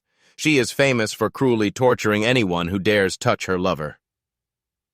Shortly after, Z handed Jin a file and added, "The ice castle is an independent force beyond the control of the Black Dancer House or Zippo. You know how strong the ice castle and its owner are, right? The assassination target is Ankara Chandler. Currently, members of the ice castle serve as his bodyguards, and he is in the lawless region of Mammoth." Before Jin could react, the two brothers Haytona and Detona widened their eyes in shock. "What, Mammoth?" Afraid of getting scolded, the two cautiously whispered to each other so quietly, "If you have to go to Mammoth, then this is the bodyguard knight's mission." Though Jin was talented, this seemed excessive. At the same time, he gently looked at him and took the initiative to speak. "Uncle, I have a question." Jin raised his hand to stroke his chin skeptically. "The one issuing this mission is the Chandler family. So is the Chandler family wanting to kill their own descendant?" Jack crossed his arms, nodded, and affirmed, "That's right. It seems the Chandler family has tried everything to bring him back, but failed. They probably think it's better to kill him than let him reveal family secrets. So do you think you can carry out this mission?" Hearing the answer he wanted, Jin declared firmly, "I will do it." He was a bit surprised by this resolute reaction. "Why you?" But Z didn't ask directly. He deliberately held back what he wanted to say in his thoughts. "Doesn't this guy know about the ice castle and Mammoth? Why did he agree immediately? I was thinking of telling Kai Van if he resisted." Finally, he ended the exchange with a sigh. "Well, decisiveness is good." Z lingered to give a few more instructions. "The three of you will depart in 2 days." The two brothers, Detona and Haytona, still couldn't believe that Uncle Jin was really going to Mammoth. He replied in a grumpy, annoyed tone, "If he wants to, why stop him? Afternoon training will be canceled until the mission ends, and personal training will be limited so it doesn't interfere with the mission." The three responded in turn, "Yes, that's fine, Uncle." Suddenly, Haytona became very gentle, softly calling, "Hey, Jin, youngest uncle." Jin turned to look and asked, "What?" Haytona hesitated slightly. "Ah, if necessary, just say you are from the Black Dancer House. No one will dare touch you." Seeing the two brothers encouraging him so enthusiastically and sincerely, Jin began to doubt, worried about his sibling in many ways because their words hit the sore spot. The two immediately denied, "No, we always care about you." "That's right, we'll deal with you, so don't die or else." He had already turned his back but still replied to his brothers, "I'll change my mind when I return." After that, Jin decisively stabbed straight into the pure stone and lifted it up. Tona and Haytona hugged each other fearfully, both confused, and no one dared to say a word. Suddenly, he smiled brightly, curiously asking casually, "Do you like the older sisters or little Z?" Just then, he suddenly called seriously, "Is that Haytona or Tona?" The two cousins replied, "Yes." He looked at Jin's retreating back and deliberately reminded the two nephews, like the youngest, "Say prepare and don't provoke him before we're strong enough if you want to live long." 2 days later, the subordinates sent off young Master Jin Yu will be going to the lawless region of Mammoth. He only replied briefly with one word, "Uh-huh." Seeing Jin's slightly changed appearance now, someone asked confusedly, "But young master, what about your hair color?" He explained his intention. "I will disguise myself. I cannot be recognized as a low-class commoner with a voice." In response, "I understand." Then Jin continued to convey his message to everyone, especially Mesa. "My mission is different from yours, so I will go through a different teleportation gate, and I have to go through your migration procedures." "Is it a containment mission, right?" she answered. "Yes." Looking at the sad faces before him, he asked, surprisedly, "Why do you all look so down? Is something wrong?" Mesa replied on behalf of the group, "Nothing. We just want to say goodbye." Seeing the atmosphere quiet down a bit, Jin laughed and said, "Goodbye, as if this is the last time we'll meet. Well, if unlucky, maybe some will lose their lives, but worrying won't change anything, right? So let's focus on what's in front of us to put everyone at ease." He gently said, "I will definitely come back, don't worry too much." Seeing Jin pat his shoulder, Bellup smiled awkwardly. "Young master, please be careful." He replied gently, "See you later." Then he stepped closer to Julie and instructed Cute, "Right, protect them well." Murakan quickly answered on his behalf, "Don't worry, I'm the teacher." Unexpectedly, Jin quickly interrupted him. "Don't get caught and don't stand out too much." He got teased, then went crazy, baring his teeth and cursing. "Oh man, kid. You're the one who should be careful. Don't get caught and don't be overconfident just because of the disguise layer." He didn't care, just left one sentence, "I'm off, Julie." After escorting Jin outside, he sighed, "Lord Murakan isn't here, so it's going to be very quiet." He comforted, "Consider it a rest. I'll bring back gifts." She worried a little and reminded, "But I'm still worried about the assassination mission on the castle lord's lover. I know the young master isn't a mid-level cadet, but Mammoth is still a very dangerous place. Please be careful on your journey." Jin placed one foot on the horse and replied to Julie, "All right, I will return." After finishing, he left. A few days later, Jin arrived at the lawless region of Mammoth, a gathering place for the lowest criminals. In an old dilapidated house, Thonk suddenly stormed in and shouted, "Hey, you bastards, I just got here. Why no greetings?" In response, a somewhat mocking voice said, "Who's this?" "I'm Thonk, huh? Running away again," he replied angrily. "That's right, I'm back."